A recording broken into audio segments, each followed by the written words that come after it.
Hello everyone and good evening सभी को। उम्मीद करता हूँ मेरी वॉइस प्रॉपर आ रही होगी सभी तक। एक बार कंफर्म कर देंगे। और आज हम लोग का रहेगा लेक्चर नंबर 8 ऑफ पॉलिटी, जिसमें कि हम लोग देखेंगे बेहद इंपॉर्टेंट चैप्टर। अगर मैं सिर्फ दो चैप्टर्स अगर आपको बोलूँ जो सबसे ज़्यादा इंपॉर्टेंट है आपके पूरे पॉलिटी में, एक तो होगा आपका फंडामेंटल राइट, मौलिक अधिकार, और उसके बाद होगा पार्लियामेंट। ठीक है, तो दोनों ही चैप्टर बहुत इंपॉर्टेंट है। फंडामेंटल राइट, मौलिक अधिकार और पार्लियामेंट को अगर मैं आपस में कंपेयर करूँ तो फंडामेंटल राइट को थोड़ा समझना आसान होता है। ठीक है, और ये है कि पार्लियामेंट जितना बड़ा चैप्टर भी नहीं है, समझना भी आसान होता है। पार्लियामेंट जितना बड़ा भी नहीं होता, और क्वेश्चंस भी ठीक ठाक आते हैं फंडामेंटल राइट से भी। तो इसीलिए फंडामेंटल राइट वाला तो अक्सर हम क्वेश्चन कर लेते हैं, बट पार्लियामेंट वाला मिस हो जाता है। बट अब नहीं मिस होगा, है ना। तो एक बार कंफर्म कर दीजिए। और आपको पता है कि IB ACIO की जो है डेट्स आ चुकी हैं, एडमिट कार्ड्स आ चुके हैं। ठीक है, सरप्राइजिंग है काफ़ी, है ना। और काफ़ी लोग कमेंट में लिख रहे हैं IB ने तुरंत एग्ज़ाम करवा के अपनी औकात दिखा दी। वो तो आपकी औकात टेस्ट कर रहा है, अपनी औकात तो दिखाई दी, आपकी औकात भी टेस्ट कर रहा है। तो इसलिए अब तैयार हो जाना है। और जीके का जो वन शॉट लेक्चर है, जिस तरह हम लोगों ने मेंस से पहले वन शॉट लेक्चर्स किए थे जीके, और उसी तरह जो जीके का वन शॉट लेक्चर है वो हम लोग करने वाले हैं इसी सैटरडे को 4 PM को, जहाँ पे मैं आपको मोस्ट इंपॉर्टेंट 100 क्वेश्चंस करवाने वाला हूँ। और उनमें से ज़्यादातर जो होंगे वो PYQs ही होंगे, जिनके थ्रू वो मैं आपको करवाने वाला हूँ, बिकॉज उससे बेटर चीज़ और कुछ हो नहीं सकती है। लेकिन हम उसी फॉर्मेट में करेंगे जिस फॉर्मेट में हम लोग जो PYQ सीरीज़ है उसको करते हैं, उसी फॉर्मेट में करेंगे। यानी मेरे कहने का मतलब है कि हम लोग उसको बहुत ही डिटेल्ड वे में कवर करने वाले हैं, ईच एंड एवरी क्वेश्चन को, जिससे कि आपके पूरे जीके का रिवीजन हो जाएगा सैटरडे को। ऑलराइट। हेलो सभी को, प्रणाम। सुरभि, रेमन, कृतिका, रजनी, रेमन, अनुपमा, अनुपम। तो चलिए स्टार्ट करते हैं। सर आज गर्मी बहुत है। अच्छा, बाकी लेक्चर कहाँ है? ऐप में है बाकी लेक्चर। एडमिट कार्ड आ गया है, तो स्टार्ट करें फिर। गुड इवनिंग सभी को। तो चलिए स्टार्ट करते हैं। और आज हम लोग स्टार्ट करने वाले हैं वैसे पार्ट 2। मैं फिर से आपको रिवाइज करवा देता हूँ। Sorry, chapter 2। चैप्टर 2 किसका? Part number 5 of constitution. तो हमने ये देखा था कि जो पार्ट 5 ऑफ कॉन्स्टिट्यूशन यानी जो भाग 5 है संविधान का, वो किसकी बात करता है? वो यूनियन की बात करता है, यानी कि केंद्र की बात करता है, फिर संघ की बात करता है। इस पार्ट 5 में टोटल कितने चैप्टर्स हैं? टोटल 5 चैप्टर्स हैं।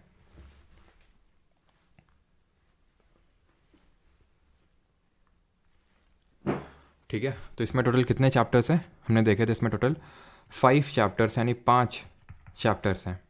इन 5 चैप्टर्स की अगर बात करें तो हमने पहला चैप्टर देख लिया है, और जो फर्स्ट चैप्टर है वो आर्टिकल नंबर 52 से लेकर 78 तक था। 78 तक हम लोगों ने देख लिया था। दैट इज़, जल्दी से बताइए 78 जो आर्टिकल है वो क्या बोल रहा था, किसकी ड्यूटीज़ निर्धारित कर रहा था वो। फिर आज जो हम लोग को स्टार्ट करना है that is chapter 2 of parliament. ठीक है, आज हमें स्टार्ट करना है chapter number 2 of Indian parliament, जिसमें कि हम क्या देखने वाले हैं, जहाँ पे कि हम लोग आर्टिकल नंबर 79 से स्टार्ट करने वाले हैं और कहाँ तक जाने वाले हैं? आर्टिकल नंबर 122 तक।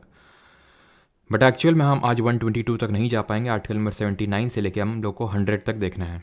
स्टार्ट करते हैं। और ये रहा आपका पार्लियामेंट की नई बिल्डिंग, है ना, सेंट्रल विस्ता प्रोजेक्ट के तहत। इसके डिज़ाइनर बताइए, इसके डिज़ाइनर कौन थे हमारे? जिनका नाम B से स्टार्ट होता है। तो स्टार्ट करते हैं आर्टिकल नंबर 79। बहुत ही ध्यान से अपना पूरा फोकस, ठीक है, एक डीप ब्रीथ लेना, ले लो, लेकिन एकदम फोकस्ड रहना पूरे लेक्चर के दौरान। नहीं तो फिर अगर कोई चीज़ छूटी, अगर आपने पहले के लेक्चर्स नहीं लिए हैं तो कोई दिक्कत नहीं होगी इस लेक्चर में, लेकिन अगर इस लेक्चर की शुरुआत में फिर बीच में अगर आपका होल्ड छूटा तो आपको फिर जो आगे की चीज़ें वो समझ में नहीं आएंगी। तो ध्यान से एकदम केंद्रित होकर, ठीक है, मेरा काम है समझाने का, वो मैं अपनी 100% ड्यूटी करूँगा, लेकिन आपका काम है समझने का, वो भी आप 100% तरीके से करिएगा। पार्लियामेंट की अगर बात करें तो यानी संसद, उसको हिंदी में बोलते हैं, इसके गठन के बारे में दिया हुआ है। यानी कि इस पर्टिकुलर आर्टिकल नंबर 79 में इसके कॉम्पोजिशन के बारे में दिया हुआ है कि इसमें पार्लियामेंट में कौन कौन आएगा। तो पार्लियामेंट की अगर हम बात करें तो इसमें टोटल 3 लोग आते हैं। तो फिर इसके जो कॉन्स्टिट्यूएंट हैं वो 3 कॉन्स्टिट्यूएंट होते हैं। उसको हम एक पिरामिड के थ्रू समझेंगे। उस पिरामिड के सबसे बॉटम में होगा LS, उसके मिडिल में होगा RS एंड उसके टॉप पे होगा प्रेसिडेंट। LS की अगर बात करें तो LS का मतलब होता है लोकसभा, RS का मतलब होता है राज्यसभा, ठीक है, RS का मतलब होता है राज्यसभा, और प्रेसिडेंट हमारा टॉप पे बैठता है। ये मैंने जानबूझ के पिरामिड बनाया है ये दिखाने के लिए, ताकि आप ये समझ सकें कि जो लोकसभा है उसको हम लोअर हाउस भी बोलते हैं, तो आपको याद करने में दिक्कत नहीं होगी। और राज्यसभा को अपर हाउस बोलते हैं, यानी कि इसको बोलते हैं निम्न सदन और इसको बोलते हैं उच्च सदन राज्यसभा को। जो LS यानी लोकसभा है, इसको हम फर्स्ट चैम्बर के नाम से भी जानते हैं, ठीक है, फर्स्ट चैम्बर के नाम से। और जो राज्यसभा है इसको सेकंड चैम्बर के नाम से भी जानते हैं। अगेन इस पिरामिड से आप कभी नहीं भूलेंगे, क्यों? क्योंकि जब आप नीचे, जैसे फॉर एग्जांपल आपका फर्स्ट फ्लोर नीचे होता है, फिर सेकंड फ्लोर, ऑब्वियस बात है फर्स्ट फ्लोर, देन इसके ऊपर सेकंड फ्लोर, इस तरह से आप चैम्बर को याद कर सकते हैं। LS को हम जानते हैं हाउस ऑफ पीपल के नाम से, लोगों का सदन, हाउस ऑफ पीपल। राज्यसभा को हम किस नाम से जानते हैं? इसको हम हाउस ऑफ, या फिर इसको हम काउंसिल ऑफ स्टेट्स के नाम से जानते हैं, काउंसिल ऑफ स्टेट्स। अब ये हाउस ऑफ पीपल और काउंसिल ऑफ स्टेट क्यों बोलते हैं, वैसे तो अभी आपको आगे समझ में आएगा, बहुत ही ब्रीफली अभी यहाँ पे मैं आपको समझाता हूँ। हाउस ऑफ पीपल का मतलब ये है कि लोकसभा में वो लोग बैठते हैं जो पीपल के द्वारा, इंडियन सिटीजन्स के द्वारा जो डायरेक्टली जो वोट देते हैं उनके द्वारा चुने जाते हैं। बट काउंसिल ऑफ स्टेट यानी कि जो राज्यसभा होती है उसमें लोग directly, people of India directly चुन के यहाँ पे नहीं भेजते हैं, इसलिए इसको हम पीपल, हाउस ऑफ पीपल बोलते हैं, इसको काउंसिल ऑफ स्टेट बोलते हैं, बिकॉज यहाँ पे स्टेट्स के जो लेजिस्लेटिव असेंबली के लोग हैं वो चुन के भेजते हैं। अभी हम पूरा इलेक्शन देखेंगे कैसे क्या होता है। अब बात ये आती है भाई प्रेसिडेंट, ये प्रेसिडेंट टॉप पे बैठ के क्या कर रहा है? तो president is an integral part of the parliament because यहाँ पे मैं बता देता हूँ, जो लोग नोट्स बना रहे हैं लिख लेंगे, एंड वैसे तो जो लोग हैं बैच में उनको नोट्स मिलेंगे ही, कि इसलिए president is an integral part of the parliament because यहाँ पे उस चीज़ को मैं लिख देता हूँ कि president is an integral part. Integral part का मतलब है कि एक अभिन्न हिस्सा है, एक तरह से अभिन्न, यानी कि बहुत ही इंपॉर्टेंट कंपोनेंट है पार्लियामेंट का। इज एन इंटीग्रल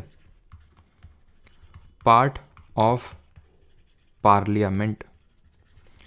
इसका मतलब ये है पार्लियामेंट का बहुत अभिन्न हिस्सा है। क्यों? रीजन क्या है उसके पीछे? रीजन ये है कि नो बिल, ध्यान से सुनना, no bill can become an act without the assent of president. कोई भी जो बिल है, विधेयक है, वो एक्ट नहीं बन सकता है, कानून नहीं बन सकता है बिना राष्ट्रपति के सहमति के।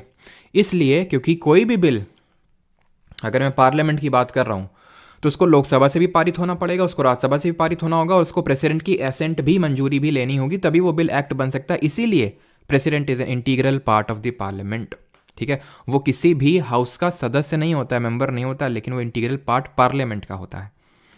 Is that clear? यहाँ तक किसी को कोई प्रॉब्लम तो नहीं है? आई होप नहीं होगी। आगे बढ़ते हैं, हमने कॉन्स्टिट्यूशन ऑफ पार्लियामेंट देख लिया कि इसके कॉम्पोनेंट कौन कौन है।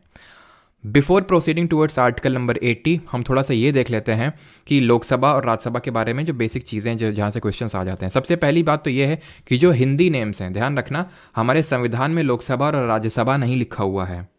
हमारे लोकसभा में लोकसभा को हाउस ऑफ पीपल लिखा हुआ है, राज्यसभा को काउंसिल ऑफ स्टेट्स लिखा हुआ है। तो ये जो हिंदी नेम्स हैं, Hindi names were adopted on, ये अपनाए गए थे 1954 में, 1954 में, क्योंकि पहले नाम होता था हाउस ऑफ पीपल, लोकसभा को बोलते थे, और काउंसिल ऑफ स्टेट बोलते थे राज्यसभा को, लेकिन उसके बाद 1954 में इनके हमने क्या अपना लिए? हिंदी नाम। और वहीं पे लोकसभा की आपसे पूछ लेता है कि पहली बैठक कब हुई, फर्स्ट सिटिंग, लोकसभा की फर्स्ट सिटिंग कब हुई, एंड उसी तरह राज्यसभा की फर्स्ट सिटिंग कब हुई, ठीक है। तो लोकसभा की सबसे पहली जो सिटिंग हुई थी वो 17 अप्रैल को हुई थी 1952 में, 1952 में, बिकॉज हमारे जो फर्स्ट जनरल इलेक्शन हुए थे, बिकॉज हमें पता होनी चाहिए, मैं आपको कई बार ये चीज़ बता चुका हूँ पहले के लेक्चर्स में भी, कि इनको हम हिंदी में बोलते हैं आम चुनाव, जो 2024 में होने वाले हैं, और वो किसके लिए होते हैं? लोकसभा के लिए। जरा बताइए, जो 2024 में इलेक्शंस होंगे वो कौन सी नंबर की लोकसभा के लिए होंगे? और इसकी राज्यसभा की अगर बात करें तो 13 मई 1952 को पहली सिटिंग हुई थी, और जो अगले वाले 2024 में इलेक्शंस होंगे वो 18th लोकसभा के लिए होंगे, 17th अभी चल रही है ऑनगोइंग। आगे बढ़ते हैं, अगला है हमारा आर्टिकल नंबर 80, यानी अनुच्छेद नंबर 80। ये किसकी बात करता है? ये बात करता है composition of the council of state. पहले तो हमने पार्लियामेंट को सेटअप कर लिया, फिर हमने पढ़ा पार्लियामेंट के 3 कंपोनेंट होते हैं, जिसको जो सबसे टॉप वाला कंपोनेंट होता है प्रेसिडेंट, उसके बारे में पहले ही आर्टिकल 52 से लेकर 62 तक के बीच में सारी चीज़ें हमने पहले के लेक्चर्स में देख ली हैं। अब जब मैं काउंसिल ऑफ स्टेट यहाँ पे लिखा हुआ है, बिकॉज ये जो यहाँ पे लिखा हुआ है कॉन्स्टिट्यूशन की एक्चुअल जो वर्डिंग्स हैं वो लिखी हुई है, यानी कि राज्यसभा नहीं लिखा हुआ है, तो ये आपको पता चल जाना चाहिए कि हम किसकी बात कर रहे हैं? राज्यसभा की। ये बार बार आपको बताना ना पड़ेगी, काउंसिल ऑफ स्टेट राज्यसभा और house of people Lok Sabha. Clear? अब कॉम्पोजिशन का मतलब है जैसे कि इसमें कौन कौन लोग आते हैं, कितने लोग आते हैं, क्या गठन इसका होता है। तो इसमें टोटल 250 मेंबर हो सकते हैं, है नहीं, मैक्सिमम इतने हो सकते हैं, जिसमें कि 238 इलेक्ट होके आएंगे, ऊपर लिख देता हूँ, 238 यहाँ पे इलेक्ट होके आएंगे यानी निर्वाचित होके आएंगे, चुने जाएंगे, इलेक्शंस होंगे। और जो 12 होंगे वो नॉमिनेटेड होंगे यानी कि नामित होंगे। क्लियर? ये नॉमिनेटेड होंगे। अब ये जो नॉमिनेटेड होंगे, नामित होंगे, नामित का मतलब इलेक्शन नहीं हो रहा है, ये मैंने पहले ही बताया था कि इलेक्शन नॉमिनेशन का मतलब ढंग से समझ लो, बिकॉज आगे भी आने वाला है। तो नॉमिनेशन का मतलब है कोई इलेक्शन नहीं हुआ कि भाई चलो भाई इनके लिए वोट डाल दिया ना, हमने बोला तुम जाओ वहाँ जाके बैठ जाओ। तो यहाँ पे राज्यसभा केस में प्रेसिडेंट बोलता है जाओ बैठ जाओ जाके। कितने लोगों को? 12 लोगों को ये प्रेसिडेंट बोलता है। क्वेश्चन इस तरह से बनेगा कि कौन बोलता है? प्रेसिडेंट। बेसिक सा क्वेश्चन। थोड़ा एक स्टेप अहेड अगर एडवांस क्वेश्चन बना तो वो ये पूछेगा कि इनमें से कौन सी फील्ड से प्रेसिडेंट नॉमिनेट नहीं करता है या फिर करता है। यूजुअली ये बनेगा नहीं करता है, क्योंकि टोटल कितनी फील्ड होती हैं? 4। लिसैस करके हम उसको याद रखेंगे। लिसैस ये क्या है? ट्रिक है याद, सॉरी ट्रिक है याद करने की, ठीक है। तो एल से हो जाएगा लिटरेचर, ठीक है। लिटरेचर यानी कि साहित्य, साइंस यानी कि विज्ञान, आर्ट यानी कि कला, और एस से सोशल सर्विस, समाज सेवा, ठीक है। तो ये टोटल 4 फील्ड होती हैं जिसमें कि प्रेसिडेंट नॉमिनेट कर सकता है किसी भी पर्सन को इन दी राज्यसभा।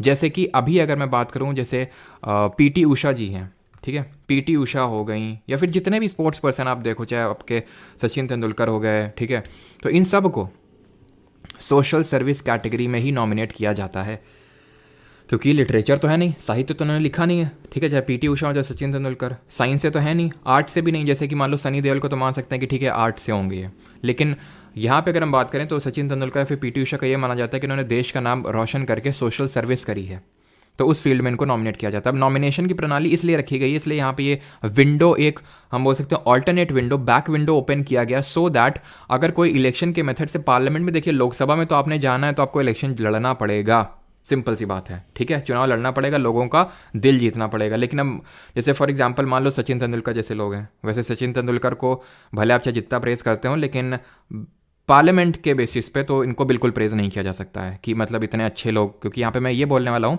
कि जो बहुत सारे अच्छे लोग होते हैं हमारे, उनको अगर पार्लियामेंट भेजना है, जैसे फॉर एग्जांपल रतन टाटा हैं, वो तो नहीं बने, लेकिन जैसे उनको भेजना है तो वो क्या आपको लगता है चुनाव लड़ेंगे, जीत जाएंगे? नहीं जीत पाएंगे वो, सिंपल सी बात है, क्योंकि हमारी डिमांड्स ही नहीं है ना। हमारी डिमांड्स जो है वो हमारे नेता देते हैं और वही जीतते हैं चुनाव, ठीक है, अतीक अहमद जैसे, तो वो नहीं जीतेंगे।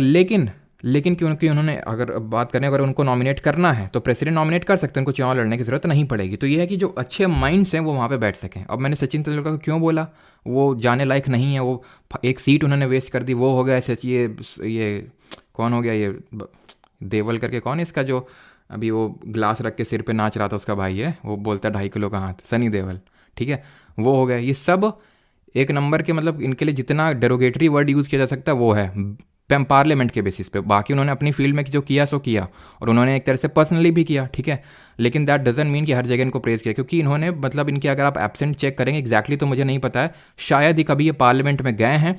पार्लियामेंट में कोई क्यों भेजा जाता है, चाहे कोई नॉमिनेटेड मेंबर हो, कि भाई वहाँ पे हेल्दी डिस्कशन करेंगे, आप क्रिटिसाइज करेंगे या फिर कुछ भी आप करेंगे, जरूरी नहीं कि क्रिटिसाइज ही करें गवर्नमेंट को, लेकिन कुछ तो आप वहाँ पे वैल्यूडेशन करें। कुछ नहीं किया, सिर्फ इन्होंने मुफ्त की रोटी तोड़ी, मुफ्त की सैलरी उठाई है और मेंबर ऑफ पार्लियामेंट का तमगा लिया, बस, और कुछ नहीं, ठीक है। तो ये चीज़ है कि आपको पता होना चाहिए। क्लियर है? अब यहाँ पर जो 238 सीट है, इनका भी फर्दर डिवीजन होता है, 229 एंड 19। ये किस बेसिस पे डिवीजन है? 229 यहाँ पे सीट्स होती हैं स्टेट से, सभी राज्यों से, जो हमारे 28 राज्य हैं भारत के, वहाँ से चुन के लोग आएंगे, और ये जो 19 हैं ये यूटीज से, यानी कि जो हमारी केंद्र शासित प्रदेश है। अब मैं आपको एक चीज़ बताता हूँ। सबसे पहली चीज़ तो ये है कि यहाँ पे जो इलेक्शन होता है, जो चुनाव होता है, ये उसी तरह से होता है जैसे प्रेसिडेंट और वाइस प्रेसिडेंट के केस में देखे थे, राष्ट्रपति और उपराष्ट्रपति। वो क्या है? प्रोपोर्शनल रिप्रेजेंटेशन, यानी कि अनुपातिक प्रतिनिधित्व, proportional representation plus single transferable vote, एकल संक्रमणीय मत। ये इलेक्शन का प्रोसेस होता है, जो कि हमने प्रेसिडेंट और उसमें भी देखा था, वाइस प्रेसिडेंट में। अब ये लोग कहाँ से चुन के आते हैं, कौन इनको चुन के भेजता है? तो जो स्टेट की, राज्य की, जो हर राज्य की जो विधानसभा होती है, लेजिस्लेटिव असेंबली होती है। कल का जो हमारा लेक्चर रहेगा उसमें हम क्या करेंगे, तो उसमें हम इस चैप्टर के क्वेश्चंस करेंगे आर्टिकल नंबर 123 का कंप्लीट करने के बाद, ठीक है। और उसके अलावा हम लोग स्टेट लेजिस्लेटिव असेंबली भी यहाँ पे, मतलब जो स्टेट का लेजिस्लेचर वो पढ़ेंगे, जिस तरह मैंने आपको प्रेसिडेंट पढ़ाने के बाद तुरंत गवर्नर पढ़ाया ना, सो दैट आप रिलेट कर सकें। है ना। और अब मैंने आपको पीएम काउंसिल ऑफ मिनिस्टर के साथ साथ सीएम काउंसिल ऑफ मिनिस्टर भी खत्म करवा दिया। उसी तरह पार्लियामेंट पढ़ रहे हैं, वैसे कल स्टेट लेजिस्लेचर भी पूरा 2 मिनट का खेल है, वो सब आपको याद हो जाएगा, ठीक है। तो स्टेट का जो लेजिस्लेटिव असेंबली होता है, ये लोग जो यहाँ पे बैठते हैं, जिनको हम चुन के भेज रहे हैं, इनको हम चुन के भेज रहे हैं, तो ये लोग फर्दर जो है इनको चुन के भेजते हैं। अब क्योंकि हमारी सिर्फ 2 ही केंद्र शासित प्रदेश हैं, only 2 UTs have legislative assembly, इसीलिए only 2 UTs have representation in Rajya Sabha, ठीक है। सिर्फ 2 ही हमारे केंद्र शासित प्रदेश हैं जिनको रिप्रेजेंटेशन मिल रखा है, यानी कि जहां से लोग गए हैं, जहां की लेजिस्लेटिव असेंबली ने चुन के भेजा राज्यसभा में। क्योंकि बाकियों की पॉपुलेशन अगर पूछ ले कि why other UTs do not have any representation in the Rajya Sabha या फिर in the parliament, answer would be because parliament तो बोलना गलत रहेगा, बिकॉज लोकसभा में इनका है, वो हम भी देखेंगे कैसे, लेकिन राज्यसभा में नहीं है। क्योंकि इसका आंसर यही होगा कि इनकी पॉपुलेशन बहुत कम है, यही आंसर होगा, because they have low population. अब क्योंकि यहाँ पे जो बैठ रहे हैं राज्यसभा में, उनको हम नहीं डायरेक्टली चुन रहे हैं, जो हमने चुने वो चुन के भेज रहे हैं, तो इसीलिए राज्यसभा को कभी कभी हम सिनोनिमसली हाउस ऑफ एल्डर्स भी बोल देते हैं। हाउस ऑफ एल्डर्स का मतलब एक तरह से बड़े लोग, और ये 2 सेंस में हम बोल सकते हैं, ठीक है। अब यहाँ पे कहीं पे क्लासिफिकेशन नहीं है कि भाई क्यों बोलते हैं, लेकिन हम ये कंसिडर कर सकते हैं क्योंकि राज्यसभा में अगर आपको चुनना है, मतलब आपको अगर आप मेंबर बनना है, तो मिनिमम 30 साल उम्र होनी चाहिए। ये भी मैं आपको पढ़ा नहीं रहा हूँ इन द सेंस, अभी आगे देखेंगे क्वालिफिकेशन में फिर से आएगी वो, तो भी मैं बस बता रहा हूँ कि क्यों इनको मतलब हाउस ऑफ एल्डर बोला जाता है। और लोकसभा में क्योंकि मिनिमम 25 साल की उम्र होती है, इसलिए इसको राज्यसभा को हाउस ऑफ एल्डर्स बोलते हैं हम लोग, ठीक है। यहाँ तक आई होप सभी को चीज़ें क्लियर हो गई होंगी कि सिर्फ 2 यूटीज़ का पार्टिसिपेशन है। सारे राज्य से लेजिस्लेटिव असेंबली से हैं, लेकिन सिर्फ 2 केंद्र शासित प्रदेश है जहाँ से रिप्रेजेंटेशन है राज्यसभा में। और मोस्ट प्रोबेबली बिकॉज हमें पता है जम्मू एंड कश्मीर में भी लेजिस्लेटिव असेंबली, अब क्योंकि ये यूटी बन चुका है, इसको लेजिस्लेटिव असेंबली मिल गई है, स्टेट तो रहा नहीं है, तो ये भी इसको भी अब इस यहाँ से भी राज्यसभा में चुन के लोग आएंगे। लेकिन यहाँ की अभी लेजिस्लेटिव असेंबली बनी नहीं, क्योंकि अभी आम चुनाव हुए नहीं हैं। और ये चुनाव कब होंगे? मोस्ट एक्सपेक्टेडली इसी साल मई में होंगे। सितंबर से तो पहले ही हो जाएंगे, लेकिन मई में मोस्ट प्रोबेबली होने वाले हैं, और तब उसके बाद जो है यहाँ से रिप्रेजेंटेशन आएगा राज्यसभा में भी। अब आते हैं अगले आर्टिकल में, तो एकदम क्रोनोलॉजी बिठाते रहिए। पार्लियामेंट, राज्यसभा, ठीक है, पार्लियामेंट पूरा पिरामिड है, उसके हमने पिरामिड देखा, पिरामिड में क्या क्या होता है। देन अब हमने क्या शुरू किया, हमने राज्यसभा पढ़ा, देन अब हम लोकसभा पे आएंगे, सिंपल। तो लोकसभा को हाउस ऑफ पीपल बोलते हैं, इसका कॉम्पोजिशन देख लेते हैं। और एक चीज़ कि 250 तो मैक्सिमम हो सकती हैं, लेकिन एट प्रेजेंट अगर बात करेंगे, एट प्रेजेंट मौजूदा समय में 245 हैं, 245 लोग हैं, 245 सीट्स हैं, ठीक है, 245 मेंबर्स। ये 5 वेकेंट क्यों हैं सीट्स? सो दैट जैसे कि पीओके वाला हिस्सा है, जैसे कि अभी ये जम्मू कश्मीर को भी रिप्रेजेंटेशन देंगे, पीओके वाला एरिया है या साइचिन वाला एरिया जो ऑक्यूपाइड है, फिर कल को हम कोई फर्दर टेरिटरी को इंडियन टेरिटरी में मिलाते हैं उसको, तो फिर वहाँ के लोगों को भी तो रिप्रेजेंटेशन देना पड़ेगा राज्यसभा में, तो इसलिए हमने वो जो सीट है वो खाली छोड़ रखी है। क्लियर है? अच्छा बताइए, अगर हमें फॉरेन टेरिटरी को इंडिया में मर्ज करना है तो हम किस आर्टिकल का यूज़ करके कर सकते हैं? अब हाउस ऑफ पीपल लोकसभा की बात करते हैं। यहाँ पे जो मैक्सिमम मेंबर्स हैं वो 550 हो सकते हैं, 550 हो सकते हैं, 550 हो सकते हैं। अभी 550 में ये डिवीजन होगा 530 एंड 20 के बेसिस पे। इसको अब ठीक है, इसमें अब आप एनालॉजी मत लगा दीजिएगा राज्यसभा वाली कि 530 इलेक्टेड होंगे और 20 नॉमिनेटेड होंगे। लोकसभा में, that is house of people में, नो नॉमिनेटेड मेंबर, कोई नामित सदस्य नहीं होता है। पहले हुआ करता था नॉमिनेटेड मेंबर, फिर 2019 में एक अमेंडमेंट हुआ, एक संशोधन हुआ जिसको हम बोलते हैं 104th नंबर का अमेंडमेंट। इस पर्टिकुलर अमेंडमेंट ने नॉमिनेशन 2 एंग्लो इंडियंस को नॉमिनेट करता था प्रेसिडेंट इन दी लोकसभा, आंग्ल भारतीय समुदाय से जो 2 लोग होते थे, ये सिस्टम को खत्म कर दिया। और ऐसे ही सिमिलरली राज्यपाल विधानसभा में 1 एंग्लो इंडियन को नॉमिनेट करता था, वो भी प्रथा खत्म हो चुकी है इस अमेंडमेंट से। तो ये जो 530 और 20 का डिवीजन है फिर किस बेसिस पे है? तो 530 यहाँ पे हैं सभी राज्यों से, स्टेट से, और 20 हैं आपके यूटीज से, ठीक है, स्टेट्स और यूटीज से हैं ये, मतलब कि केंद्र शासित प्रदेशों से। बात अगर करें हम लोकसभा में, तो लोकसभा में चलता है क्या? लोकसभा में चलता है हमारा डायरेक्ट इलेक्शन। जैसे कि हमने राज्यसभा में ये अगर मैंने बताया था आपको, तो इसका मतलब क्या हुआ? इसका मतलब ये हुआ कि डायरेक्टली हम लोग नहीं चुनते, मतलब अप्रत्यक्ष चुनाव होते हैं, इनडायरेक्ट इलेक्शन होता है, ठीक है, इनडायरेक्ट इलेक्शन होता है। और यहाँ पे अगर हम बात करें तो डायरेक्ट इलेक्शन होता है, यानी कि प्रत्यक्ष चुनाव होता है। किसी का कोई डाउट होगा तो पूछ लेगा, ठीक है, डायरेक्ट इलेक्शन। और इसी को हम बोलते हैं first past the post system, first past the post, यानी कि सरल प्रणाली जो होती है सबसे, उससे इसका चुनाव होता है, फर्स्ट पास दी पोस्ट सिस्टम। तो इंडिया में हम बोलते हैं फर्स्ट पास दी पोस्ट सिस्टम है। इसका मतलब क्या होता है? इसका मतलब ये होता है जैसे मान लो पोस्ट है, ठीक है, झंडा लगा रखा है, यहाँ पे काफ़ी कंटेस्टेंट है। आपने देखा होगा चुनाव जब होते हैं तो 3-4 लोग, कोई बीजेपी से, कांग्रेस से, आप से, निर्दलीय, इस तरह से खड़े होते हैं, है ना। और अगर अगर मान लो ये तीनों यहाँ पे आ गए, ठीक है, मान लो कि टोटल 100 वोट पड़े मान लेते हैं, ठीक है, 100 वोट पड़े। अब 100 वोट में अगर मैं मान लेता हूँ ये जो बंदा है इसको 20 वोट मिल गया, बचे कितने? 80 बचे, 80 बचे ना। मान लेते हैं इसको मिल गए 39, ठीक, 39, और इसको मिल गया 41। दो ही वोट कम है, छोड़ो, मतलब भी तो मैं एग्जाम्पल दे रहा हूँ। अगर लाख वोट भी पड़ता है, जो कि पड़ता है एक्चुअल में, लाख वोट पड़ता है, अगर 1 लाख वोट पड़ा, ठीक है, और मान लेते हैं इसको मिले हैं 50,000, ये एकदम रेस से बाहर हो गया, इसको सबसे कम मिले, ये इसको 50,000 और, ठीक है, मिले हैं, और इसको मान लेते हैं कि 49,900 इस तरह से कुछ मिले हैं, ठीक है, मान लेते हैं कि इससे बस एक ही वोट कम मिला है। तो इस केस में जैसे अभी मैंने आपको बताया कि जैसे इसको 41 वोट मिला, इसको 39 वोट मिला, सिर्फ 2 ही वोट कम है। इस केस में चाहे भले 2 वोट कम हो चाहे 1 वोट कम हो, जिसका भी ज़्यादा होगा वही विनर होगा। ऐसे नहीं कि भाई क्या यार एक ही वोट तो कम आया है, इसको भी बिठा लो बगल में यार, इससे भी थोड़ा सा पूछ लिया करना, कुछ नहीं।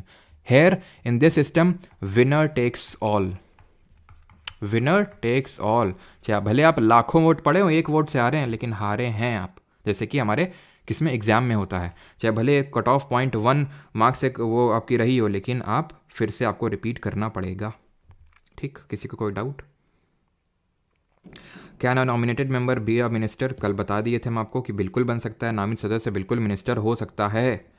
अभी कल मैंने एग्जांपल नहीं दिया था जयशंकर जी का आपको कि वो नॉमिनेटेड, एक तरह से, सॉरी नॉमिनेटेड तो नहीं, उनको उसी इंडायरेक्ट रूट से ही लेके आए थे नॉमिनेशन के थ्रू ही। लेकिन हाँ, यहाँ तक कि मिनिस्टर छोड़ो, मिनिस्टर तो छोड़ो तुम, प्राइम मिनिस्टर भी, जो कि एक मिनिस्टर ही होता है, वो भी बन सकता है। मनमोहन सिंह का कल एग्जाम्पल आपको बताए थे हम।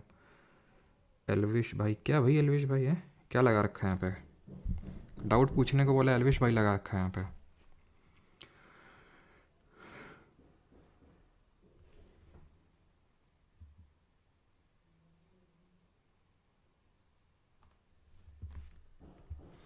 नोप।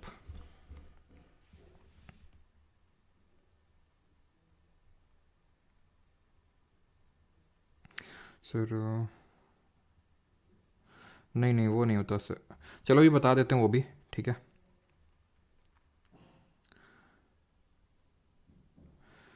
सबसे अगर ज़्यादा रिप्रेजेंटेशन बात करें तो वो उसका है यूपी का, लोकसभा से भी और यहाँ से भी, राज्यसभा से भी, ठीक है, लोकसभा से भी और राज्यसभा से भी।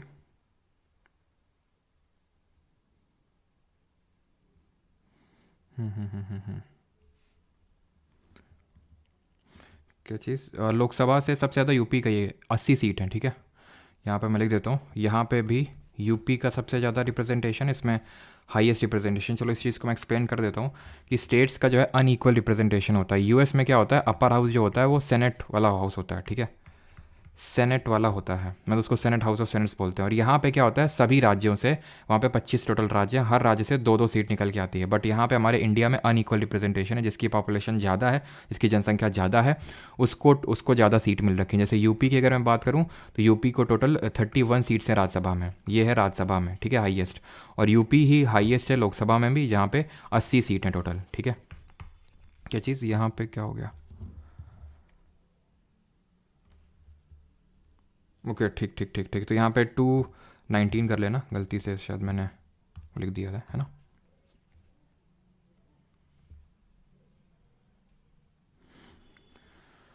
चलो आगे बढ़ें, चलिए आगे बढ़ते हैं अभी, और अगला आर्टिकल देखते हैं, दैट इज आर्टिकल नंबर 82। ये बात करता है रीएडजस्टमेंट आफ्टर ईच सेंसस, प्रत्येक जनगणना के बाद पुनः समायोजन। ये क्या है? तो अभी मैंने जिस तरह आपको बोला कि भाई जो यूपी है उसका सबसे ज़्यादा है, क्यों, मतलब सबसे ज़्यादा रिप्रेजेंटेशन क्यों है? क्योंकि पॉपुलेशन के बेसिस पे होता है, जनसंख्या के बेसिस पे होता है, जिसकी जनसंख्या ज़्यादा उसका रिप्रेजेंटेशन ज़्यादा।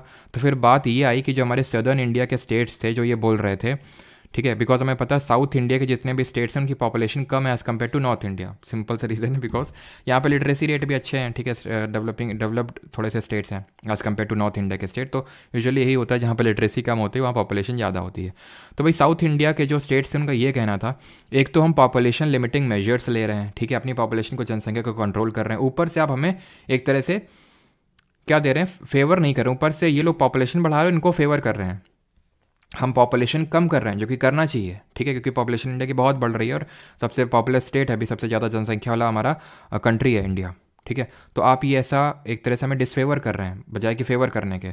तो फिर इसलिए ये डिसाइड हुआ कि जो रीएडजस्टमेंट होता है आफ्टर ईच सेंसस, ये क्या होता है रीएडजस्टमेंट आफ्टर ईच सेंसस, कि भाई पहली बात तो जितने भी हमारे स्टेट हैं भारत में, जितने भी राज्य हैं, इनको इस हिसाब से बांटा जाएगा कि पॉपुलेशन के हिसाब से सेम रिप्रेजेंटेशन निकल के आए। अब मैं आपको समझाता हूँ मैं बोल क्या रहा हूँ। जैसे कि मान लेते हैं यूपी की जनसंख्या रफली 2011 के सेंसस के अकॉर्डिंग 19 लाख समथिंग है, तो 20 लाख बोल रहा हूँ, करोड़, तो 20 करोड़ समथिंग मान लेते हैं अप्रॉक्सीमेटली इसकी पॉपुलेशन है, ठीक है।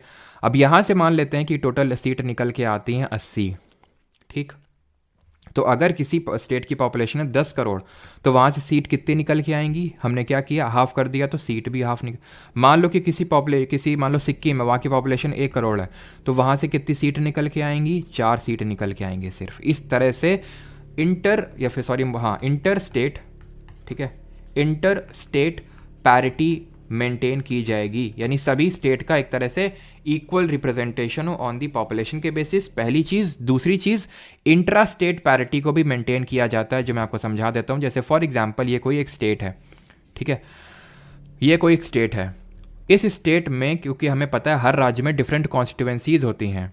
कॉन्स्टिट्यूएंसीज जैसे कि आपने सुना होगा कि भाई कानपुर नगर, कानपुर देहात, अगर कानपुर में आप रहते होंगे, या फिर अगर दिल्ली में रहते होंगे तो चांदनी चौक हो गई, तो डिफरेंट कॉन्स्टिट्यूएंसीज रहती हैं। तो ये जो कॉन्स्टिट्यूएंसीज हैं, और हर कॉन्स्टिट्यूएंसी से कोई एक बंदा खड़ा होता है, हर पार्टी से ऑलमोस्ट, ठीक है, तो एक बंदा खड़ा होता है और हर कॉन्स्टिट्यूएंसी से सिर्फ एक ही बंदा जीत सकता है।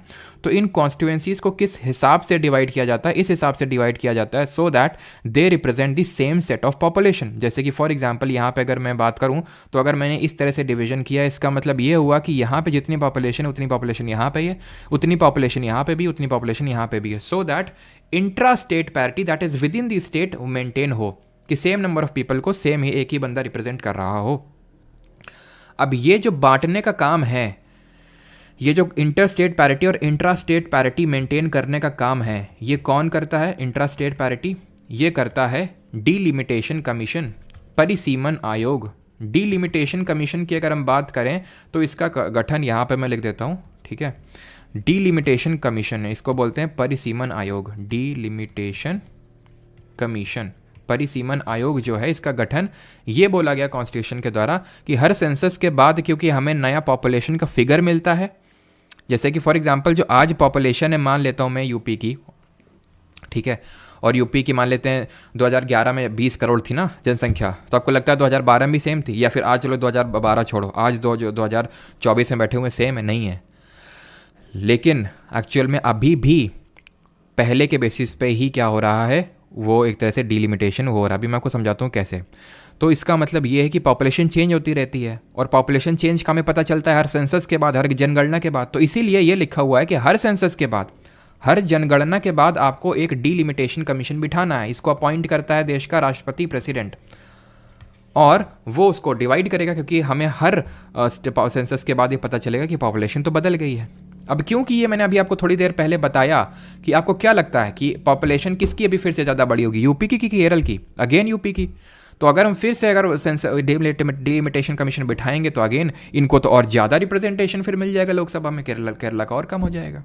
तो इसीलिए फिर हमने क्या किया, 84th अमेंडमेंट से, बीच में और भी डेवलपमेंट्स हुए, we need not discuss that. जैसे 42nd अमेंडमेंट पहले हुआ था, उसको भी बता दूंगा, लेकिन फाइनली जो याद रखना है वो ये है कि 84th अमेंडमेंट से इसको 2026 तक के लिए फ्रीज कर दिया गया है। कोई डिलिमिटेशन कमीशन नहीं बैठेगा। एक्चुअल अभी तक सिर्फ 4 बार ही बैठा है, ठीक है, 1952, 1962, 1972 एंड 2002, या फिर 2001 कर सकते हैं, ठीक है। यानी 2011 के बाद जो भी सेंसस हुआ था ना, नहीं बैठा था डिलिमिटेशन कमीशन, क्योंकि उससे पहले ही 42nd अमेंडमेंट हुआ था, 42वां संविधान संशोधन, उसने फ्रीज कर दिया था।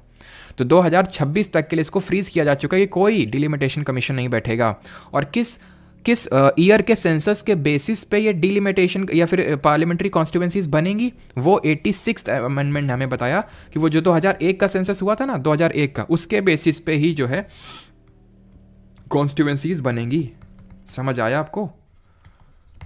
ठीक है, 4 बार बना है, प्रेसिडेंट अपॉइंट करता है। कॉम्पोजिशन इसका बता देता हूँ, लेकिन इंपॉर्टेंट है नहीं उतना, ठीक है। इसमें होता यह है कि एक रिटायर्ड सुप्रीम कोर्ट का जज होता है, रिटायर्ड ये पूछेगा नहीं आपसे, बस सुन लो, ठीक है। रिटायर्ड सुप्रीम कोर्ट जज होता है एंड चीफ इलेक्शन कमिश्नर होता है, और जिस भी स्टेट का हो रहा है तो वहाँ के स्टेट इलेक्शन कमिश्नर्स होते हैं, ठीक है। बस ये हमें ध्यान रखना है, मतलब ध्यान इन दी सेंस कि लिखना नहीं है, बस सुन लो इस चीज़ को। आई होप ये चीज़ क्लियर हो गई होगी आपको आर्टिकल नंबर 82 में किस तरह से चीज़ें होती हैं, ठीक।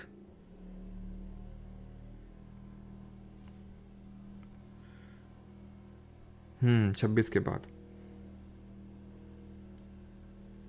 हाँ, 84th ने बोला था 1991 के सेंसस के बेसिस पे। मैंने आपको इसीलिए बोला कि बीच में बहुत डेवलपमेंट हुए थे, वो बताऊंगा नहीं, क्योंकि नहीं उसी में तुम कंफ्यूज हो जाओ कि 1991 की 2001, 2001 थी कि 2026, 42nd अमेंडमेंट की 84th अमेंडमेंट। तो क्लियरली मैंने बता दीजिए जो आपको फाइनल याद रखना है बस।